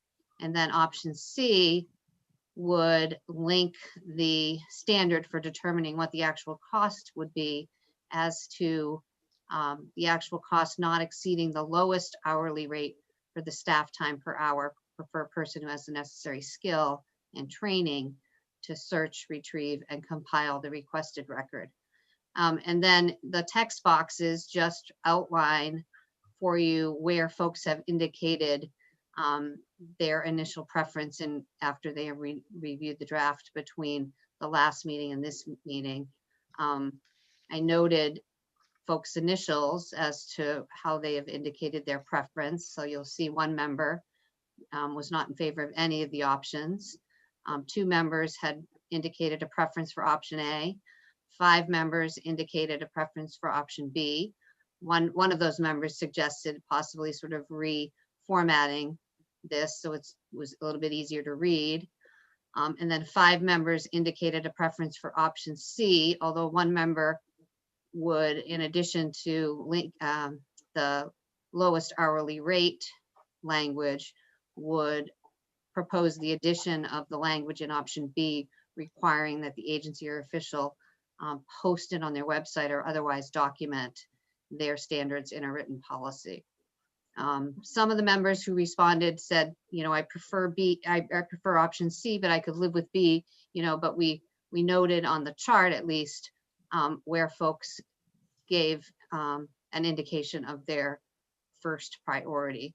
The last thing I would say is that the chart does reflect the preference of Chris Parr, who was a member of the advisory committee until November 10th. So there is some overlap between the members who previously served and the new members who were just appointed and added to the advisory committee on November 10th. And then the last thing I would just say quickly is that you also discussed at your last meeting, including some language that a question came up about what happens to the fees that an agency charges. And there was some suggestion that an agency must return those fees to the general fund. And Peggy and I are trying to get some further information about what actually happens to fees that are collected, at least on the part of state agencies, when they are charged under this section. So you'll see this language in section 2 is just trying to clarify the statute that if an agency does charge and collects fees under this section, that particularly for the sort of the actual costs to search for, compile and retrieve the records, that the agency may retain those fees directly. That's it. So as you can see, we're all over the lot. Yeah. And I think it in many instances lines up with the interest that we represent, or that we had represented.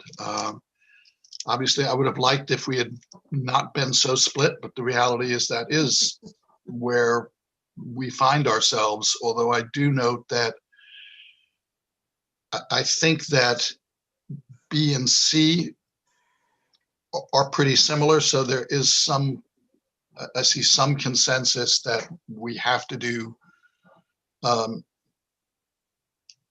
something after that 6 hours to make sure that there's proper compensation. My question though now is going back to the issue that Phyllis raised, is having seen this survey and the responses from the municipalities, do we all still agree with paragraphs 1 and 2? If you could scroll back up to that, Colleen, which changes the 1 hour free service to a 3 hour free service, and then the $25 from hours 4 to 6. I hate to open that up again, but that was something that struck me from MMA survey, and I'd be curious as to people's thoughts about that. Particularly MMA, since they're still on.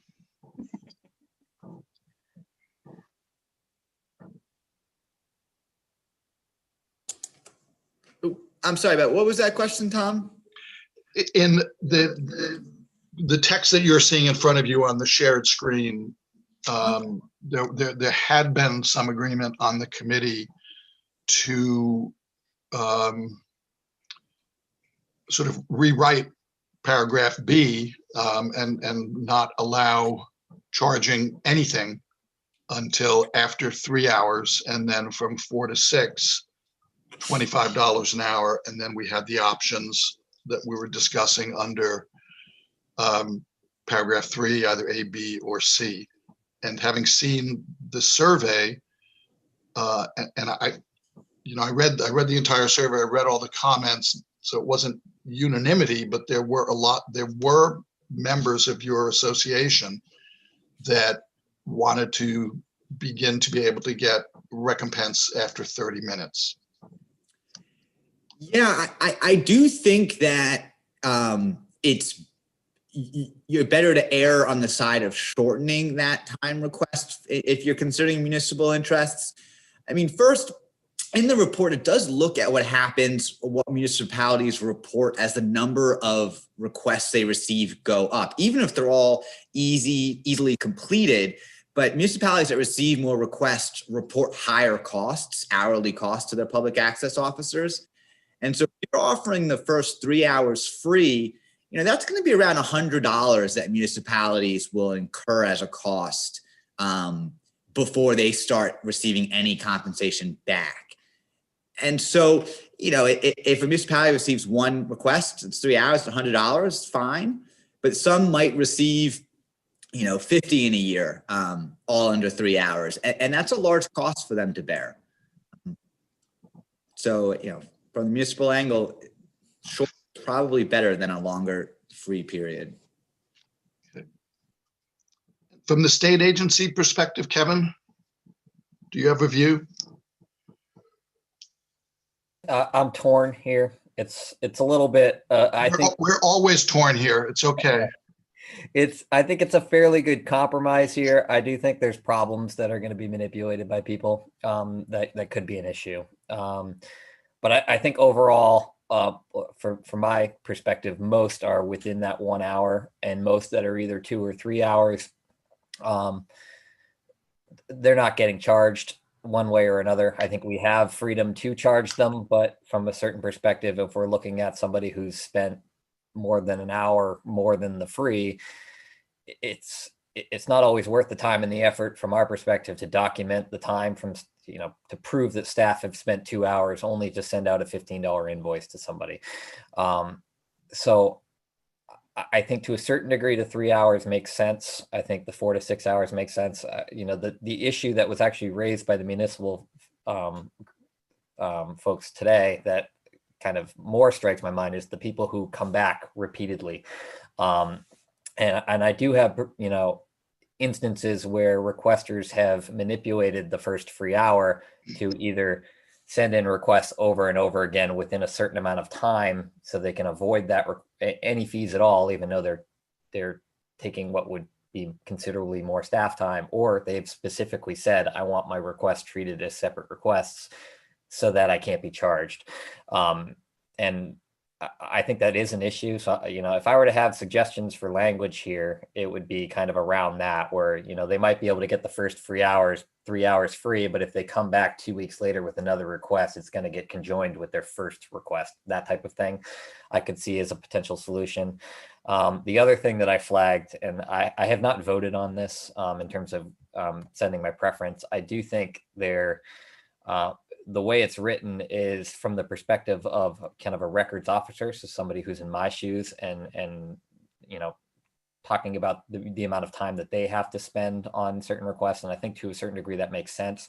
I think what's missing here would be from the agency perspective, each individual staff member is the custodian of their records. So if we have something, for instance, that's going to request for emails or all correspondence, we're looking at several different folks in the agency that are going to have to be reviewing their records. I think the irony of this is the ones who are probably should be provided and would be of most interest to the public are those who are in major policy influencing positions. And they're also going to charge the most because they make the most. So I think, anytime we're looking at these reasonable hourly rates, I think that's something we should have in mind in terms of what the public's going to see there, because I think it might be reasonable to charge 25 or 15 for my time, even though I'm making, probably more than that. People might raise a red flag if we're all of a sudden charging 60 or 100 because we have folks looking through their emails who make six figures. So I think that's something we should keep in mind. I'm not sure if any of these solve that issue. I think all of them, I think the best way to approach that would be, as it's suggested, how I would respond to this is we'd have a written policy that would name that amount. So I think our preference in that to the extent I haven't weighed in would probably be for that reason, so that the agency would be have some sort of justification to say why we're charging what we're charging.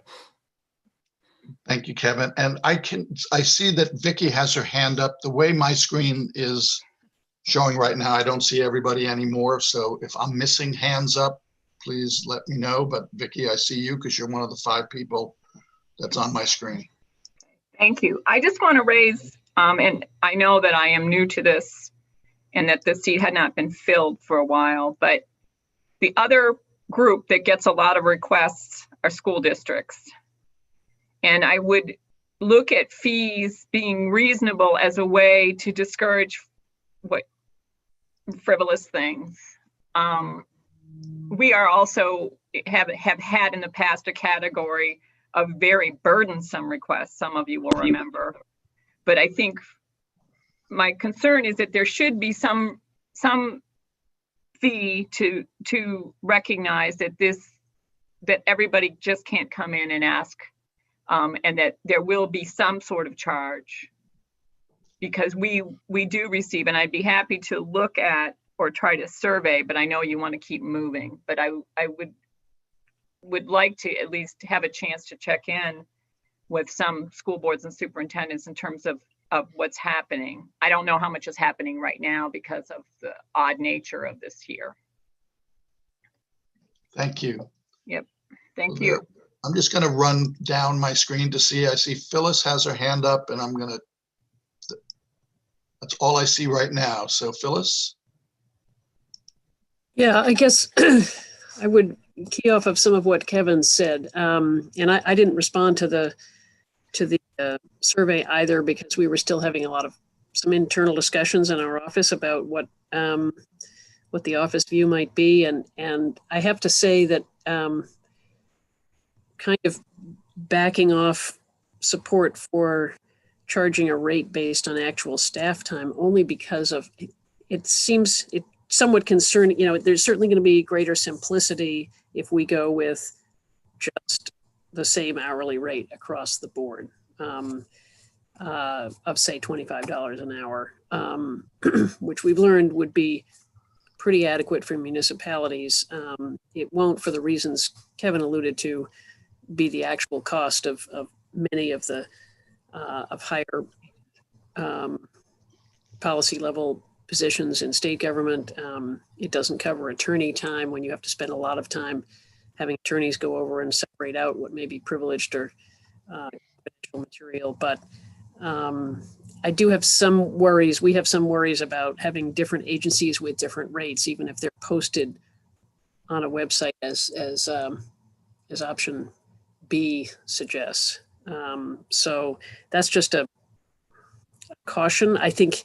And I guess, and Kevin's point about the people who try to manipulate the free hour, I mean, that does give me, I guess all of these things are related. If we're going to charge actual costs, then to me that puts more weight on needing to have a decent amount of free time so that you don't get into calculating those costs. But if we were to say go with recommending just a $25 per hour rate beyond the free hours, I might even think that 2 hours would be enough for free time. And so as not to, force municipalities in a situation where they can't charge for that, for the bulk of the requests that they get. So I think these all have to be in balance. And I guess I'm leaning towards maybe a little bit less free time and a standard rate beyond that. And Phyllis, with respect to the frequent flyers, is that 2 hours a year, or is that 2 hours every request?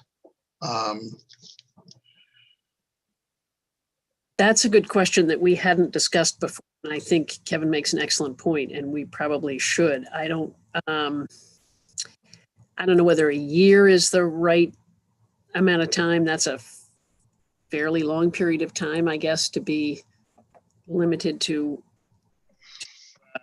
one free hour if you might have more than one request. But I do think there ought to be some limit there. Maybe it's 6 months. Maybe it's based on the number of requests. I don't know. I haven't thought about that one enough to have a specific suggestion. And just one follow-up on your point about the difference between state agencies and municipalities. at our last meeting, I remember committee member Paul Nicholas saying that at least in the city of Bangor, it was attorney time being spent on these requests because of the amount of information that needed to be redacted. So they were not being compensated. I mean, compensated is not the right term, but they're not being made whole at a $15 an hour rate or even a $25 an hour rate. And I realize as I bring these things up, I'm just asking more questions, which gets us further away from resolving this in our lifetime. But they're all very important points. And I'm going to run through to see if there are other. I see Linda Cohen has a question. Judy Meyer has a question, and that's all I see right now. So I'll start with Linda from the municipal perspective. Thank you. I guess when I look back, you do have the everyday request, and you always need to balance out the public's right to know with the fact that you're taking municipal employees away from their daily responsibilities, and means something else is not getting done when this research is being done, depending on the extent of it. But I know that in South Portland, the last few years I was on the city council, we had some very extensive requests that were very time consuming. They went to our legal assistant, who was a municipal employee, but they also involved our town attorney, who was at a law firm. And you're right. I mean, there's a lot of information that has to be redacted. And I don't know if this happens so much in the smaller communities. It hasn't been my experience yet in Monmouth. In the large communities where you've got a lot of buildings going on, a lot of development, a lot of hot issues, you can often have a request that just spans the scope of not only records that are on file in City Hall, but also emails of elected officials, which encompass not only their municipal emails, but will also, our legal assistant was always saying, you need to look at your personal emails. You should not be using your personal email account, but if you have, and you've had any discussions with anyone on this topic, we're going to need you to cull through those emails and provide them as well. That kind of stuff is hugely time consuming for staff. So I guess when I was looking at the options, I did have a little pause with the 6 hours. I thought that was maybe a little more than necessary, but I was concentrating more of my thoughts on I guess how we were charging, not necessarily the time period. So, I agree with Phyllis that closing up that free time makes more sense, at least from a municipal perspective. Because like I said, you're taking employees away from their other jobs and they're just not getting done. And thank you, Linda. And again, two things on that. One, no municipality has to charge if they choose not to. And with respect to state agencies, Kevin, I think, pointed out that the amount of time it would take to process a $15 invoice is probably not even worth the time doing so. Just to put more layers on the issue. And Judy, you had a hand up. And I'm sure everybody expects me to be argumentative on this, and I'll try to be kind about it. But taxpayers and arguably businesses already pay for the system that creates and stores and maintains all of these records. And I would argue that it is government officials' job to fulfill FOA requests. And I think in the years that we have talked about this, we have really focused on the outliers, the problems, the nuisance, the people who do take advantage of that hourly thing. And I can't set that straight with revising the entire statute, changing the fees for everybody when we're talking about a very small fraction of the world of FOA requests. I can't set that right in my mind, that we're changing the whole system to address a very minor, well, that's not a minor problem, but a very small fraction of what is a significant issue for government. I get it. People can be abusive, requests can be very large. I just think we're going beyond what's necessary to fix that very narrow problem. What would you suggest as a way to fix that, if it's that narrow a problem, without revising and revamping the entire statute. I mean, if we were to set a fee structure for any request that takes, beyond 10 hours or something, or I don't have a, language suggestion for you, but this idea that somebody may make a legitimate request that's going to take 7 hours, who decides if it's legitimate? It's legitimate to the person making the request, but it may seem an annoyance to the person receiving the request. I just think that if it's the commercial entities or the nuisance people, there's a different section of the statute that we can address it through that means and not through the fee structure. This has been my song for several years, so nobody should be surprised to hear me singing it. And it's noted that you were the one member who did not support any option. Yes, right. Below. For those reasons, not that I'm not Right. acknowledging there's a problem. I acknowledge there's a problem and I am very empathetic to that. I just don't think this is the way to solve it. Because I think to Kevin's point, people will say, oh, I have 3 free hours. I'm going to file 15 FOAs today and, get myself all these extra hours. That is the problem that he identified will become worse under this fee structure, I fear. Linda Clancy, I see you have a hand up. Yeah, just a question for Judy. On a separate section of the statute, what are you suggesting there? I'm just curious. Well, there is means for government entities to push back against nuisance requests. And maybe we have made it too complicated for them to do that because it requires them to go to court. Maybe the threshold should be lowered to basically say, I don't have the staff to do this and I need some relief here.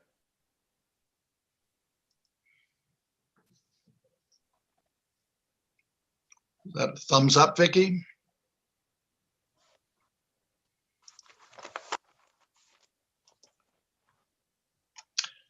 Other thoughts? I'm looking for hands and not seeing them. Excuse me.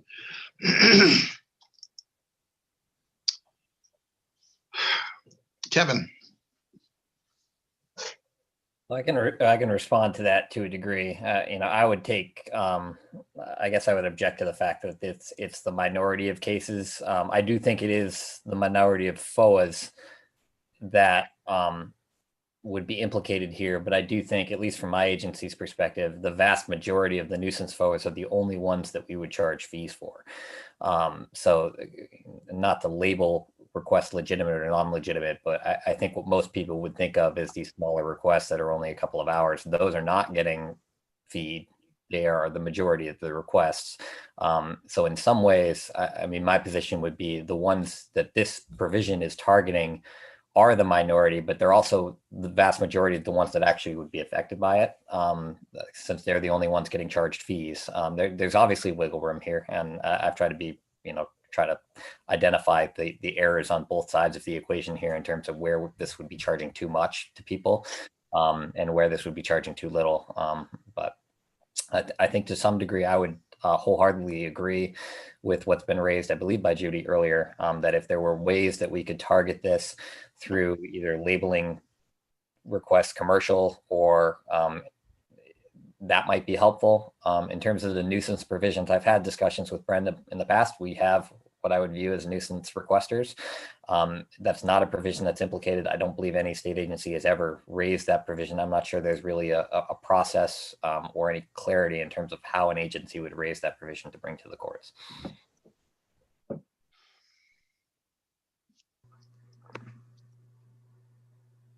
I'm going to run through the faces again. Tom, I can't Yes. raise my hand. May I speak? Is that Brenda? Yes, it is. Well, consider your hand raised. Okay, thank you. I don't know why I can't raise my hand. I just wanted to respond to Kevin's question about the repeated requests that are perhaps designed to avoid paying a fee. I call them the aggregating requests, and I do have some guidance from the federal level about a way to look at those, but which I think is very helpful, and I'm happy to pass that along. So I do think that there's a way to deal with that specific scenario. That doesn't necessarily have to be written into the statute. And like I said, I'm happy to send that along for you to look at, or if anybody else wants to look at it. It's not the sort of thing that I would write into the statute because it's a little bit too specific. But the question of needing to aggregate requests, in other words, a requester has divided what should be considered one request into many with the intent of avoiding the fee. I do think there's a way to handle that, and it shouldn't necessarily be the roadblock to addressing the other question of fees. So I'm happy to share that if you want it. Sure. So where do we find ourselves? The last thing I want to do is say, let's talk about this again in 2 weeks. So I'm trying to find some common ground so we can help our analysts in trying to put something together. One of the issues that has been discussed is taking a look at reducing the free time to 2 hours, then maybe having a 2 to 6 rate. And then there's been some discussion about having a uniform rate for everything beyond 6 so that there's not a myriad of fees being charged by different agencies and different municipalities, even if those are, the public is made aware of that possibility. So I'm going to start with the suggestion and this is mostly, I think, for municipalities, to reduce the amount of free time from 3 to 2 hours, and to get a sense of where the committee stands on that as an isolated, distinct issue. And if we could go back to full screen for a while. You want me to stop sharing? I was just going to say. Sure. That way you can see everybody. Yeah. Right. And to get a sense, I'm just going to do, thumbs up on people that want to reduce free time from not, right now it's at 1, but from the amended statute, from 3 until 2. So if I could see thumbs up for people that support that. And I see 1, 2, 3, 4, 5. Eric, was your, you got the fancy thumbs up. 1, 2, 3, 4, 5, 6, 7, 8, 9. Is that right? Can somebody else help me with counting? 4, 5, 6, 7, 8. And mine. And 9. That makes 9. Okay. And we have, how many people voting? 15 or no? 13. Is that right? I'm trying to judge by how many faces I'm seeing on the screen that are voting members. 10, 11, 12, 13. Looks like you have 13. Okay. So that's 9 to 4.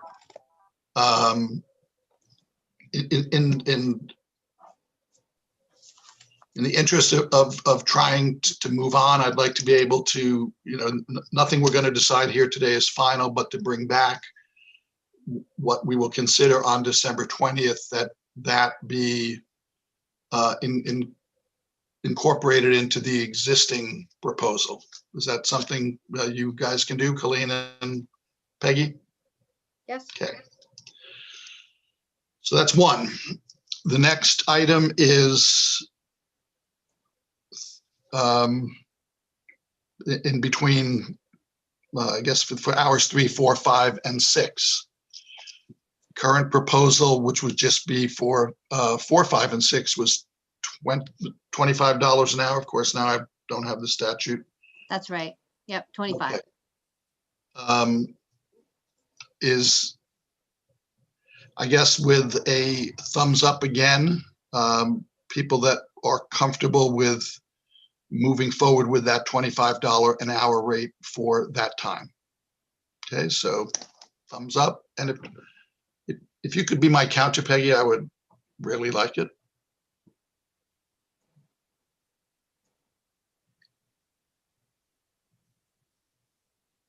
I think I have You're- 9.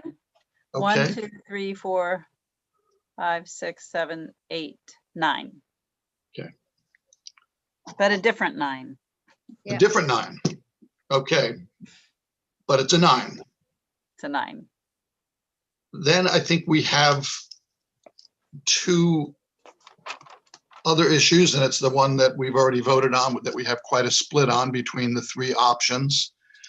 And then the other issue, is there a way to handle frequent flyers or people that we need to find a way to aggregate their requests, and whether or not that needs to be in statute or there's another way to deal with it. And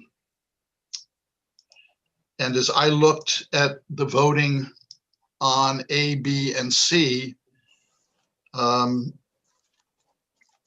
between them, B and C had 1, 2, 3, 4, 5, 6, 7, 8, 9, 10. As I see it, 11 people supporting it, or those one of those being Chris Parr, who's no longer on the committee. And there was some thought about combining B and C for purpose of clarity. But I think, to Phyllis's question, if we go with B or C or some variation thereof, you're going to have different rates in all different agencies, in all different municipalities, and maybe even based on the individual FOA request in terms of what level of review that needs to go through. As Linda Cohen pointed out in South Portland, and I'm expecting maybe one of those issues was the oil tanks, where lots of money was being spent in litigation and lots of money was being spent on responding to FOAs on those. I'm sorry, Phyllis? I didn't mean to cut you off, Tom. I was just going to say, that's fine.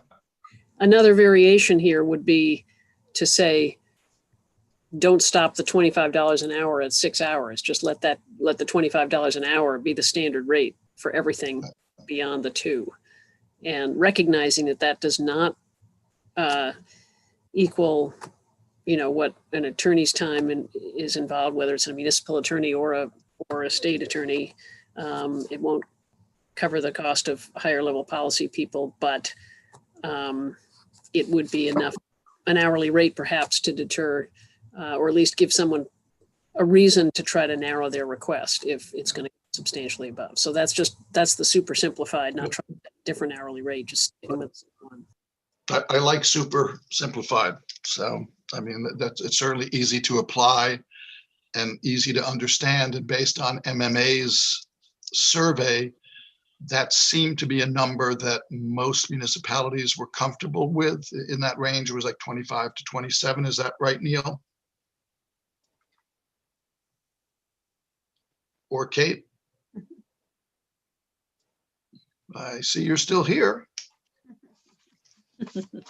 Yes, that's correct. Sorry. That's all right. Not very good at multitasking at the moment. No, that's fine. Well, is there, let me pose the question this way with another round of thumbs up so we can get to drafting. How many people would approve of picking a rate that is uniform beyond 6 hours, putting aside what that rate is for the moment, to have that simplified approach so it's not, if I go to DMR, it's going to be this much money. If I go to DEP, it's going to be this much. So I'm going to ask for a thumbs up and one of my counters to please count. 1, 2, 3, 4, 5, 6, 7, 8, 9. A different 9. 9, but a Nine different, again, but a a different 9. 9 again. Okay. Jim, I think that I would be the 10th for that. If we clearly understand that we have to find some other way to deal with large, particularly large commercial requests, because $25 an hour for somebody who's going to be, minting money off the information they gather is nothing. So assuming that we can think of a way to help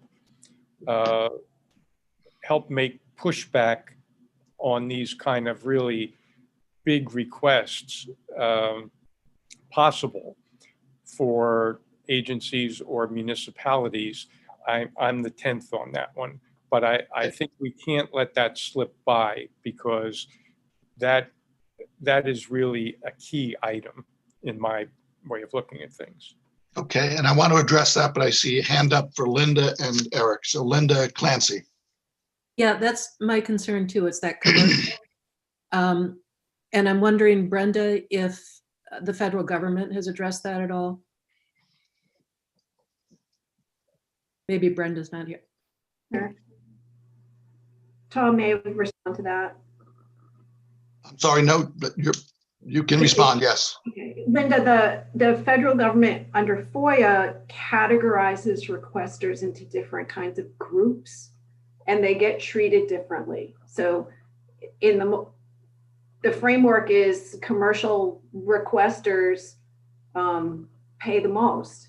They pay more than media or educational institutions or average citizens. And I think the reasoning there is that the need to recognize that the commercial vendors are making money off of this data that they're mining, and so they should pay more for it. So that is one way to do it, is to categorize the requesters. We've had conversations about this in the past, and the difficulty that's been raised is how to identify and verify the identity of a requester, when at this point our statute is we're really blind to the identity of the requester. It really should not matter who the requester is or what their purpose is. So right now our statute is blind to that. It'd be a major change to say now our statute wants to identify you and put you in a category so that we can charge you differently. But that's how it's set up under FOIA.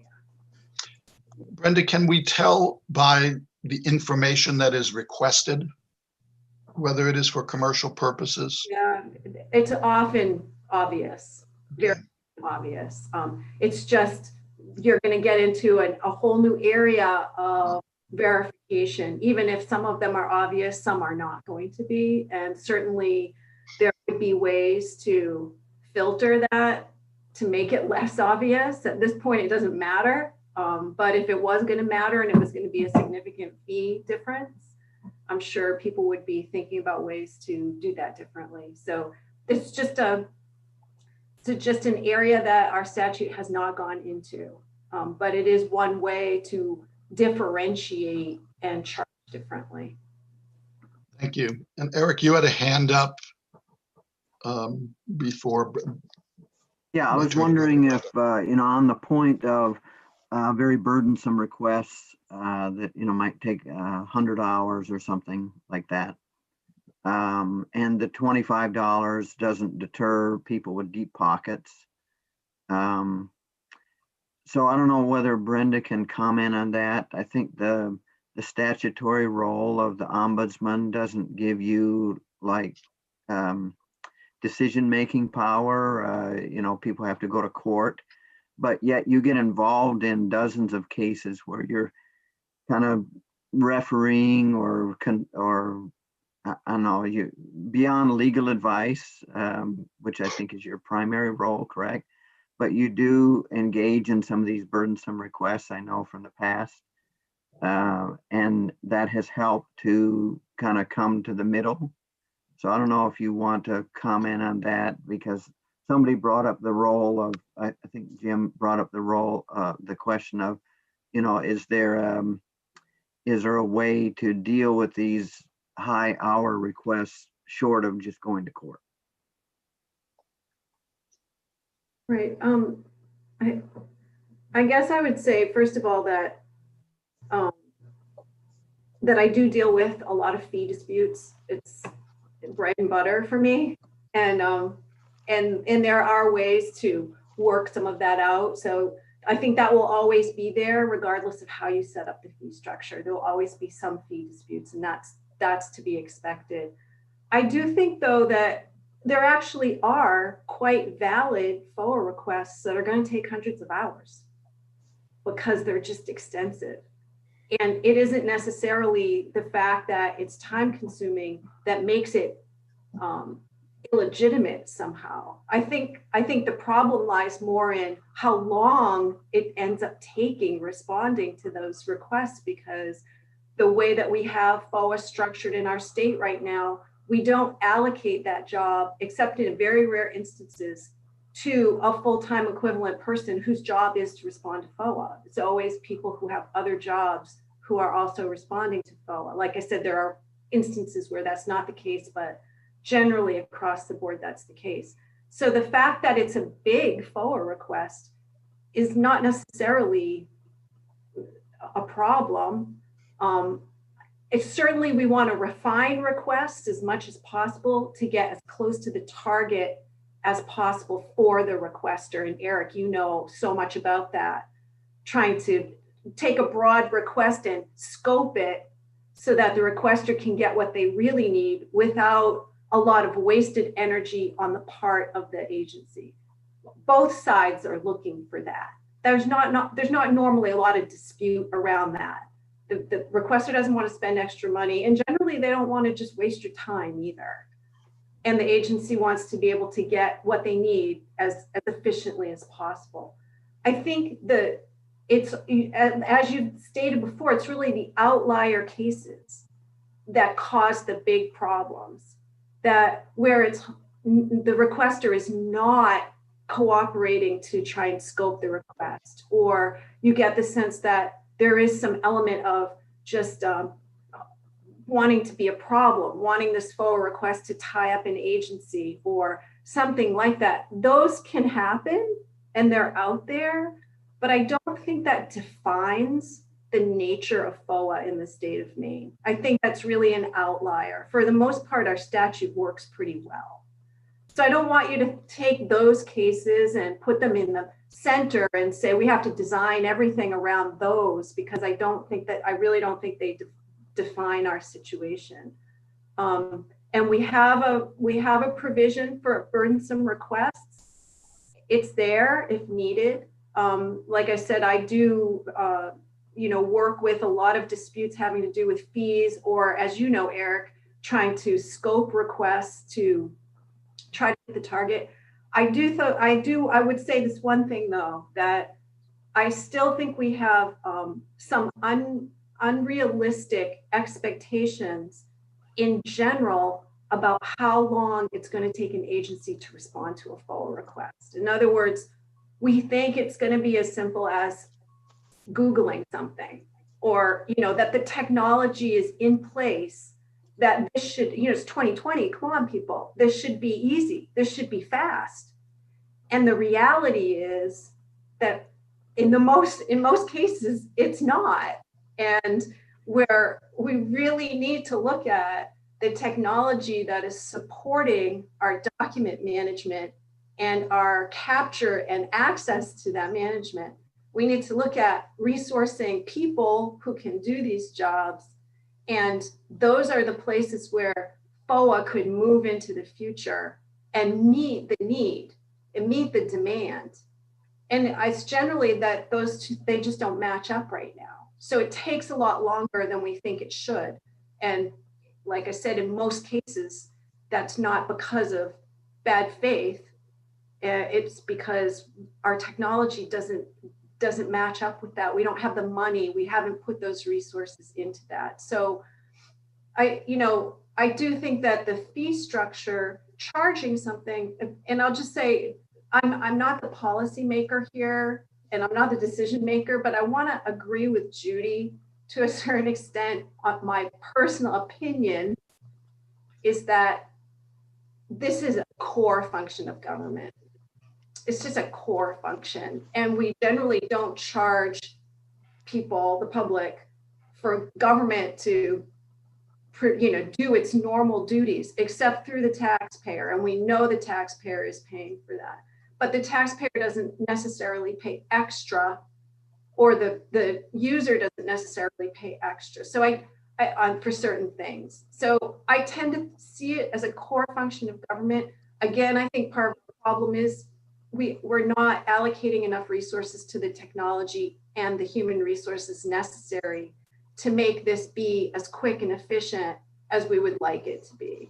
But the fee structure does serve a very practical purpose from what I've seen, that it gives a requester a certain motivation to scope their request reasonably.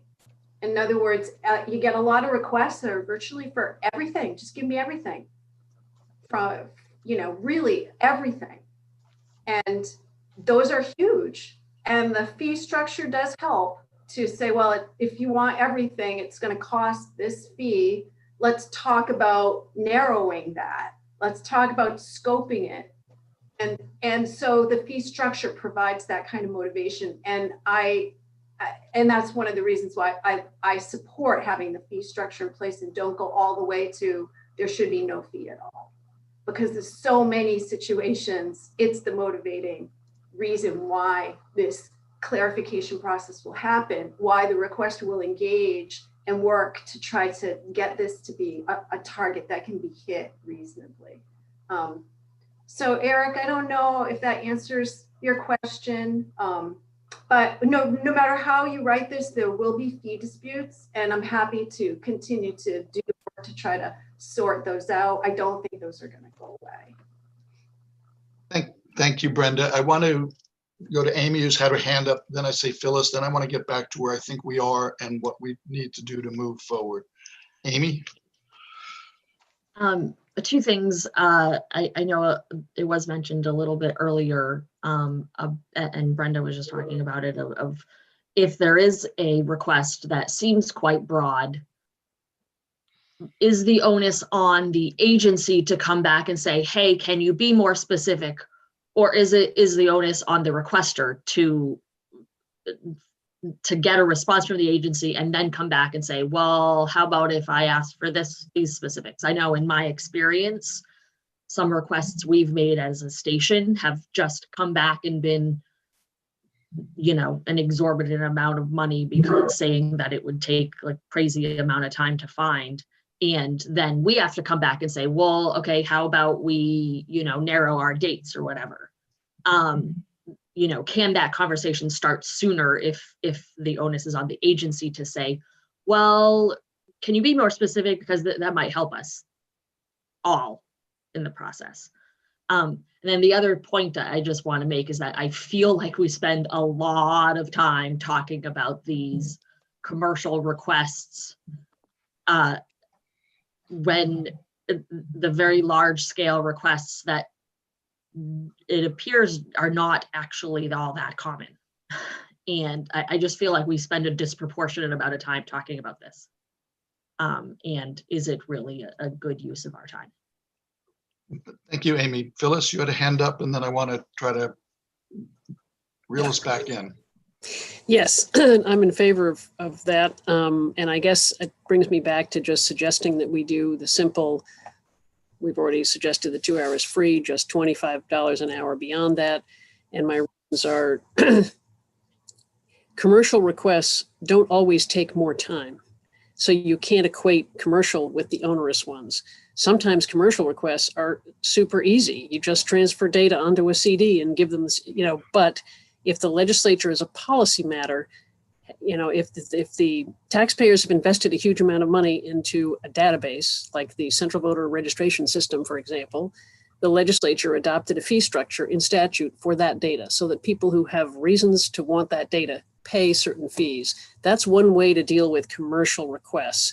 The legislature could, in different program areas, if there's certain databases and they want the taxpayers to be, compensated for what they've invested in this system.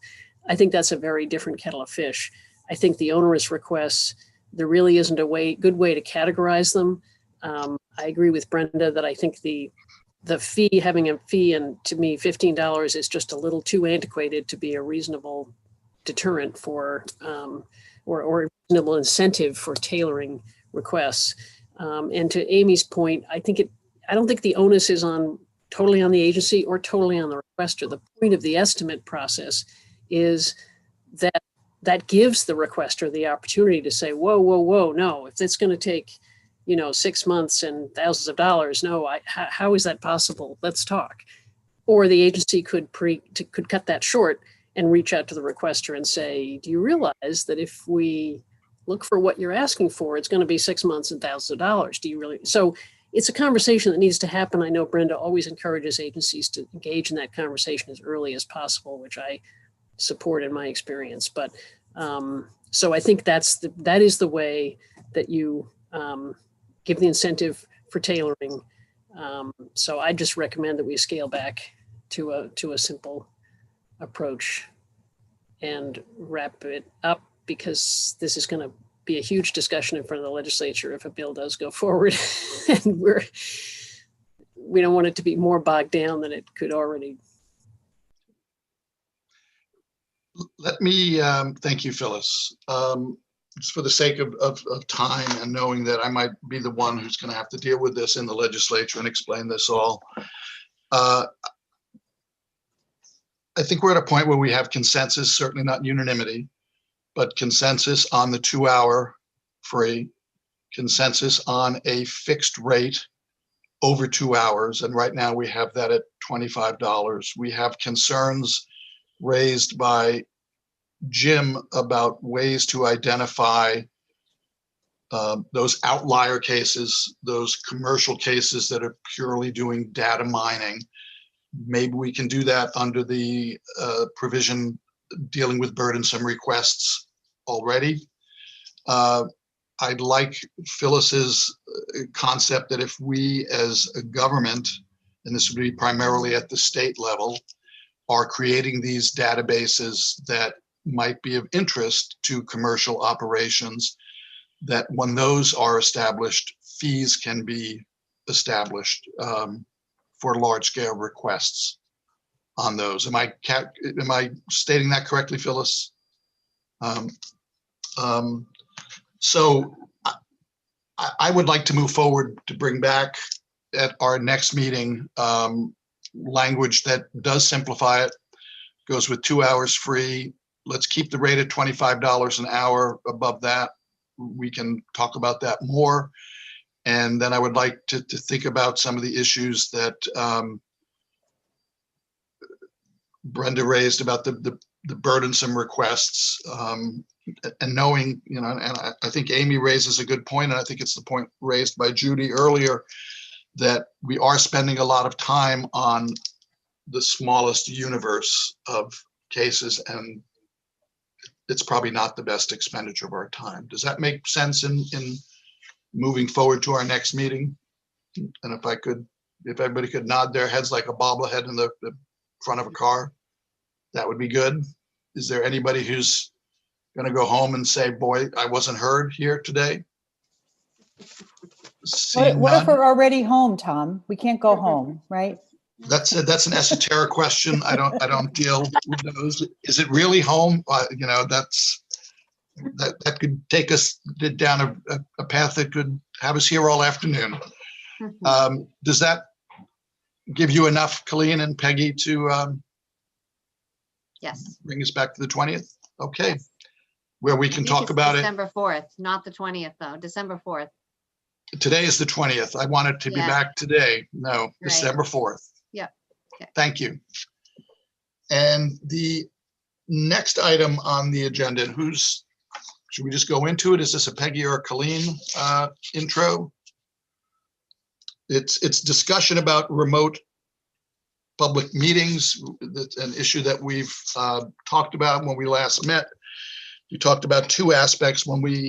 Historically, when we were speaking about remote participation, it was about the members of the public body and their ability to participate remotely. Now with the pandemic, we have seen that there's a corollary issue, and that's remote access by members of the public when they can no longer get to the public body for whatever reason, space limitations, health guidelines. Linda Clancy was good enough to just put down some thoughts about what she has seen during the pandemic, what's working, what's not working. It was in an email that was attached to the materials for today's meeting. And I'm not going to ask Linda to go through that in its entirety, but if you could, briefly summarize what you see as what's working, what's not working, because I've heard a lot from members of the public that they'd love the ability to be able to watch a city council meeting from their home or a school board meeting from their home rather than going physically to the site. But we also have the limitations of how do people participate in a way that makes for meaningful government, and also how do we address the population that doesn't go online, that doesn't have a cell phone, that doesn't have internet or high-speed internet. But just to open the discussion, Linda, if you don't mind, I know I'm putting you on the spot, if you could just summarize some of the things, because I'm not sure if everyone had the chance to read it. And if that's not okay, you can tell me that's not okay. So thank you. So I think it was more reflection of from the trenches perspective since the pandemic started, and from an initial municipalities and county and school districts going from total bewilderment to how are we going to deal with this, and then the use of Zoom, YouTube, how to accommodate really important public hearings, which nobody, and I was surprised, except for one town, no town, no school board, the counties decided to table anything that involved a lot of public participation. So it was more of how do we cope. So from those initial days to actually a really refined municipal meeting that I watched last night, which was the use of Zoom and YouTube for the town of Camden, which has a huge harbor development in front of it, was really streamlined and really good. And I thought, well, that's how do government organizations that rely on public participation put their best practices forward. And I remember Paul saying last time, well, give me a call, the city of Bangor.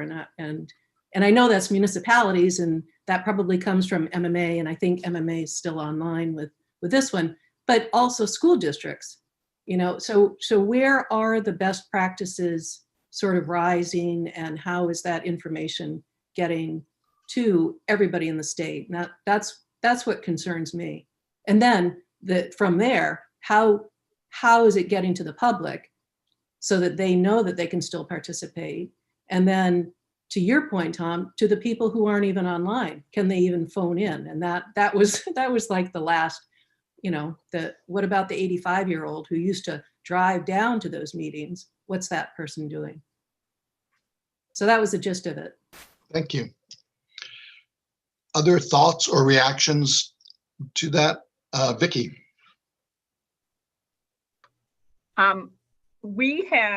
We've talked a lot about this, and we even have a resolution that we're going to adopt, or have adopted, both the School Boards Association and the Superintendents Association, around remote participation, because what we're finding is the Zoom calls have actually increased participation from the public, and which is wonderful. I mean, it actually can take longer, but you're hearing from a lot of people.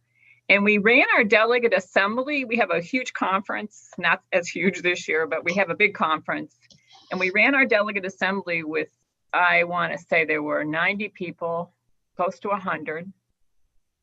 And it was not easy. You have to get skilled at it, as all of you know, but it really allowed people to, I truly believe there was more participation than I've ever seen in a delegate assembly. So to me, it's a wonderful opportunity in some ways to engage more people. On the technology side, I don't have the answer there if you don't have technology, but I will also tell you that many people don't come to a school board meeting. They don't drive over to the school board. The 87-year-old usually does not drive over to the school board meeting. So in some ways, you may be increasing access more than decreasing it. And then I'll be quiet. Thank you.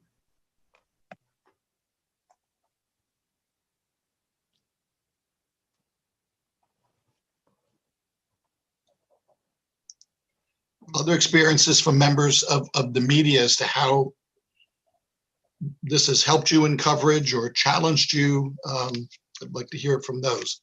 I see Amy, and that's all I see right now. I'll definitely comment on that. One quick thing I was going to say about the, for example, Zoom meetings, all of them do have the opportunity for people to just join by phone. They just dial into a number. So even if somebody doesn't have broadband access, they can still dial into a number. The one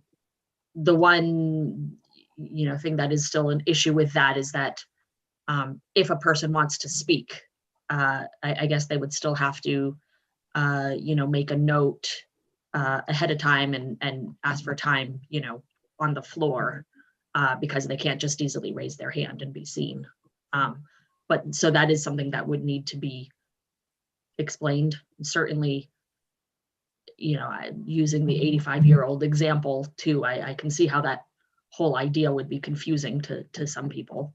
But to use that as a segue to answering, my experiences as media organizations, I'll say it's been a godsend, really, having the opportunity to monitor so much more at a time than having a single person. We might have, especially in the evenings for our station, in the evenings, we have maybe 3 people on staff who are in the field.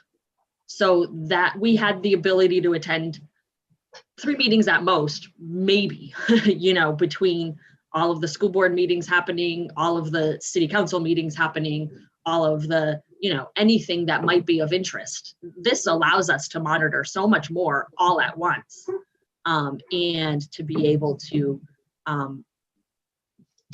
pick and choose how we can better cover things. It's much better in that sense. I'll say, sure, I work in television, like moving pictures is what we do. And we all know these aren't necessarily the best quality things, but I think that the public also understands that too. So we still try to do things in person when we can, but this certainly allows us to cover many more bases. Judy? I agree with Amy. It really has expanded access, which has been good for the media and I think good for the public overall.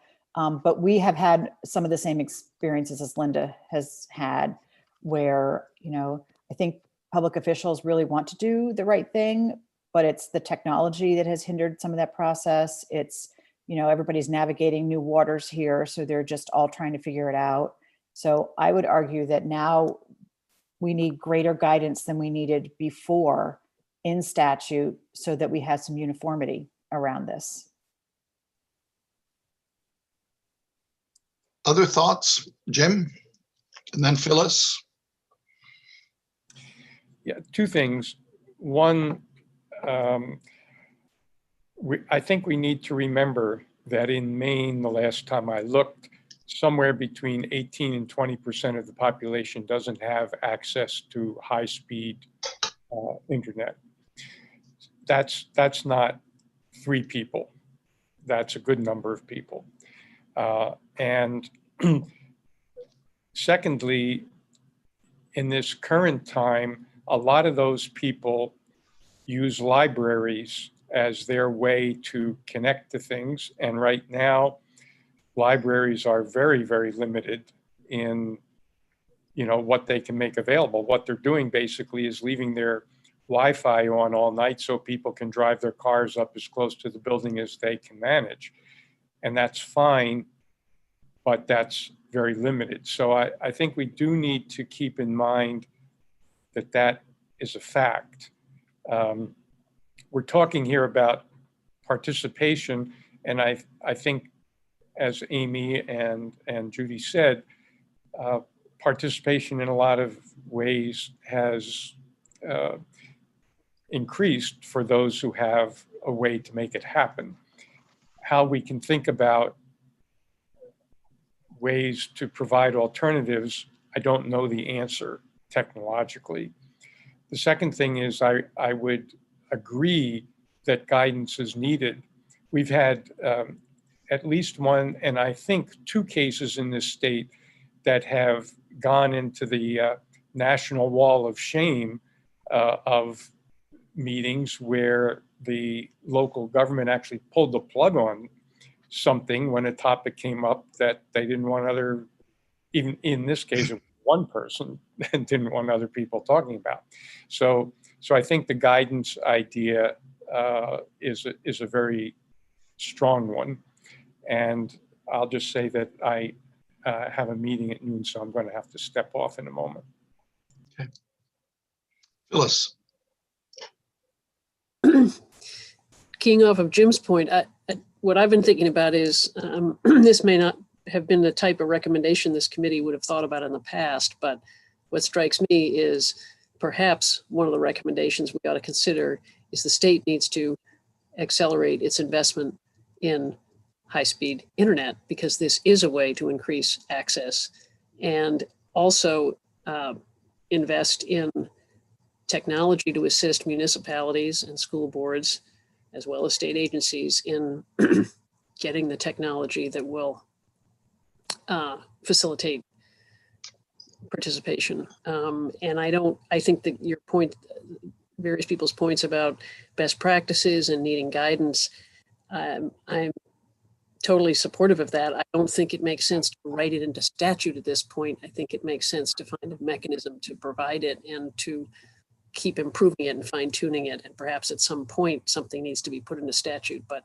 I think statute would be a very rigid and not necessarily the most effective way to convey best practices in terms of use of technology. But I'd like to follow up on that point. I think your idea about a recommendation from this committee to the full legislature about high-speed broadband being the new utility, frankly, for participation in the public process is certainly something that should come out of this committee, and I would be very supportive of that. Again, looking at the way we've talked about remote participation in the past, it had always focused on remote participation by members of the public body. I think, and I'm not one who loves to set up subcommittees, but I think we need a group of people looking at best practices when the public is remote. And I think that that's something that this committee certainly could take on if there was interest, and I would be interested in serving on that if that's the will of the committee. We are not close to having any idea about statutes on this because we're still on, I think, the low end of the learning curve, but we have gained a lot of knowledge since March 17th when everything changed. So I'd be curious as to a way of moving forward. One, put in our recommendations about the necessity to help our citizens and our municipalities to go into this new world, which is come about faster than we thought because of COVID. That would be number one. And number two is, would there be interest about forming a group to look into best practices? I think that would take municipalities, would take representation of school boards, state agencies are going to be doing more of this. So I would ask again for thumbs up on one, people that, and recognizing Jim has to leave quite soon, that this be a recommendation of the committee in our 15th report, to stress the need for broadband availability and financial assistance to municipalities to address these issues. So those in favor? And then I'll need a counter. I would think we're going to have a new number. Like everybody. Yeah. I can't see Suzanne. But it looks like. There we go. There, I see her thumb and her whole head. All right. And actually, I didn't see everybody. I don't know how Jim voted or Judy voted, but it looked like everybody else voted. Yes. Okay. Okay. And then the next is their interest in a subcommittee to look into best practices about enhancing public participation when meetings are run remotely. Again.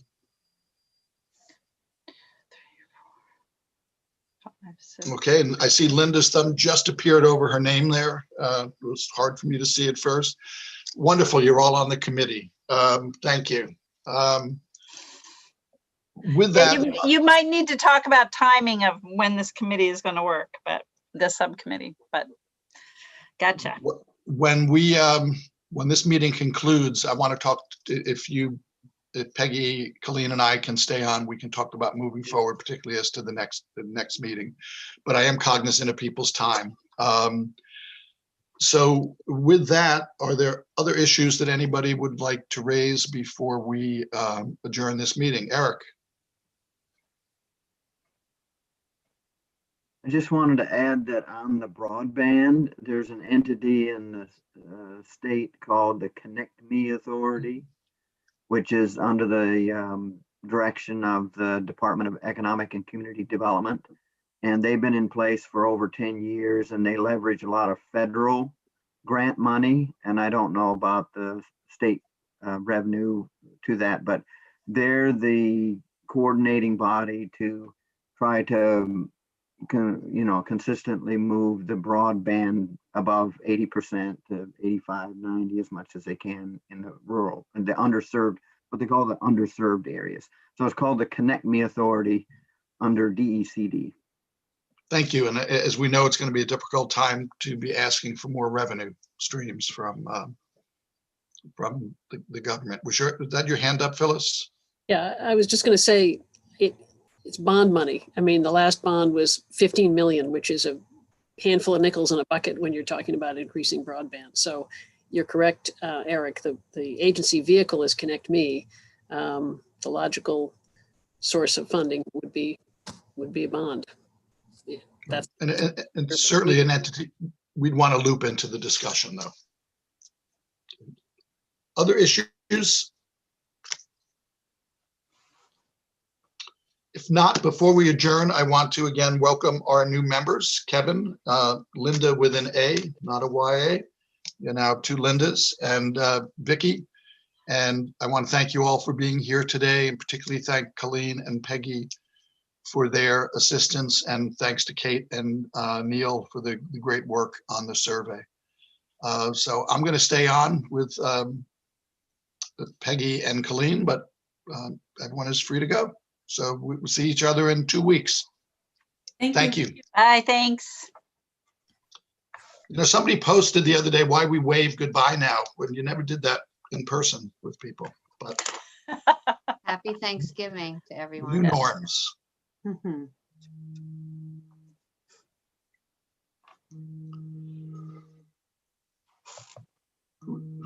Is that your phone, Tom? It is. I'm not going to answer it though. Okay. Who's 127 meeting AU? Yeah, that is.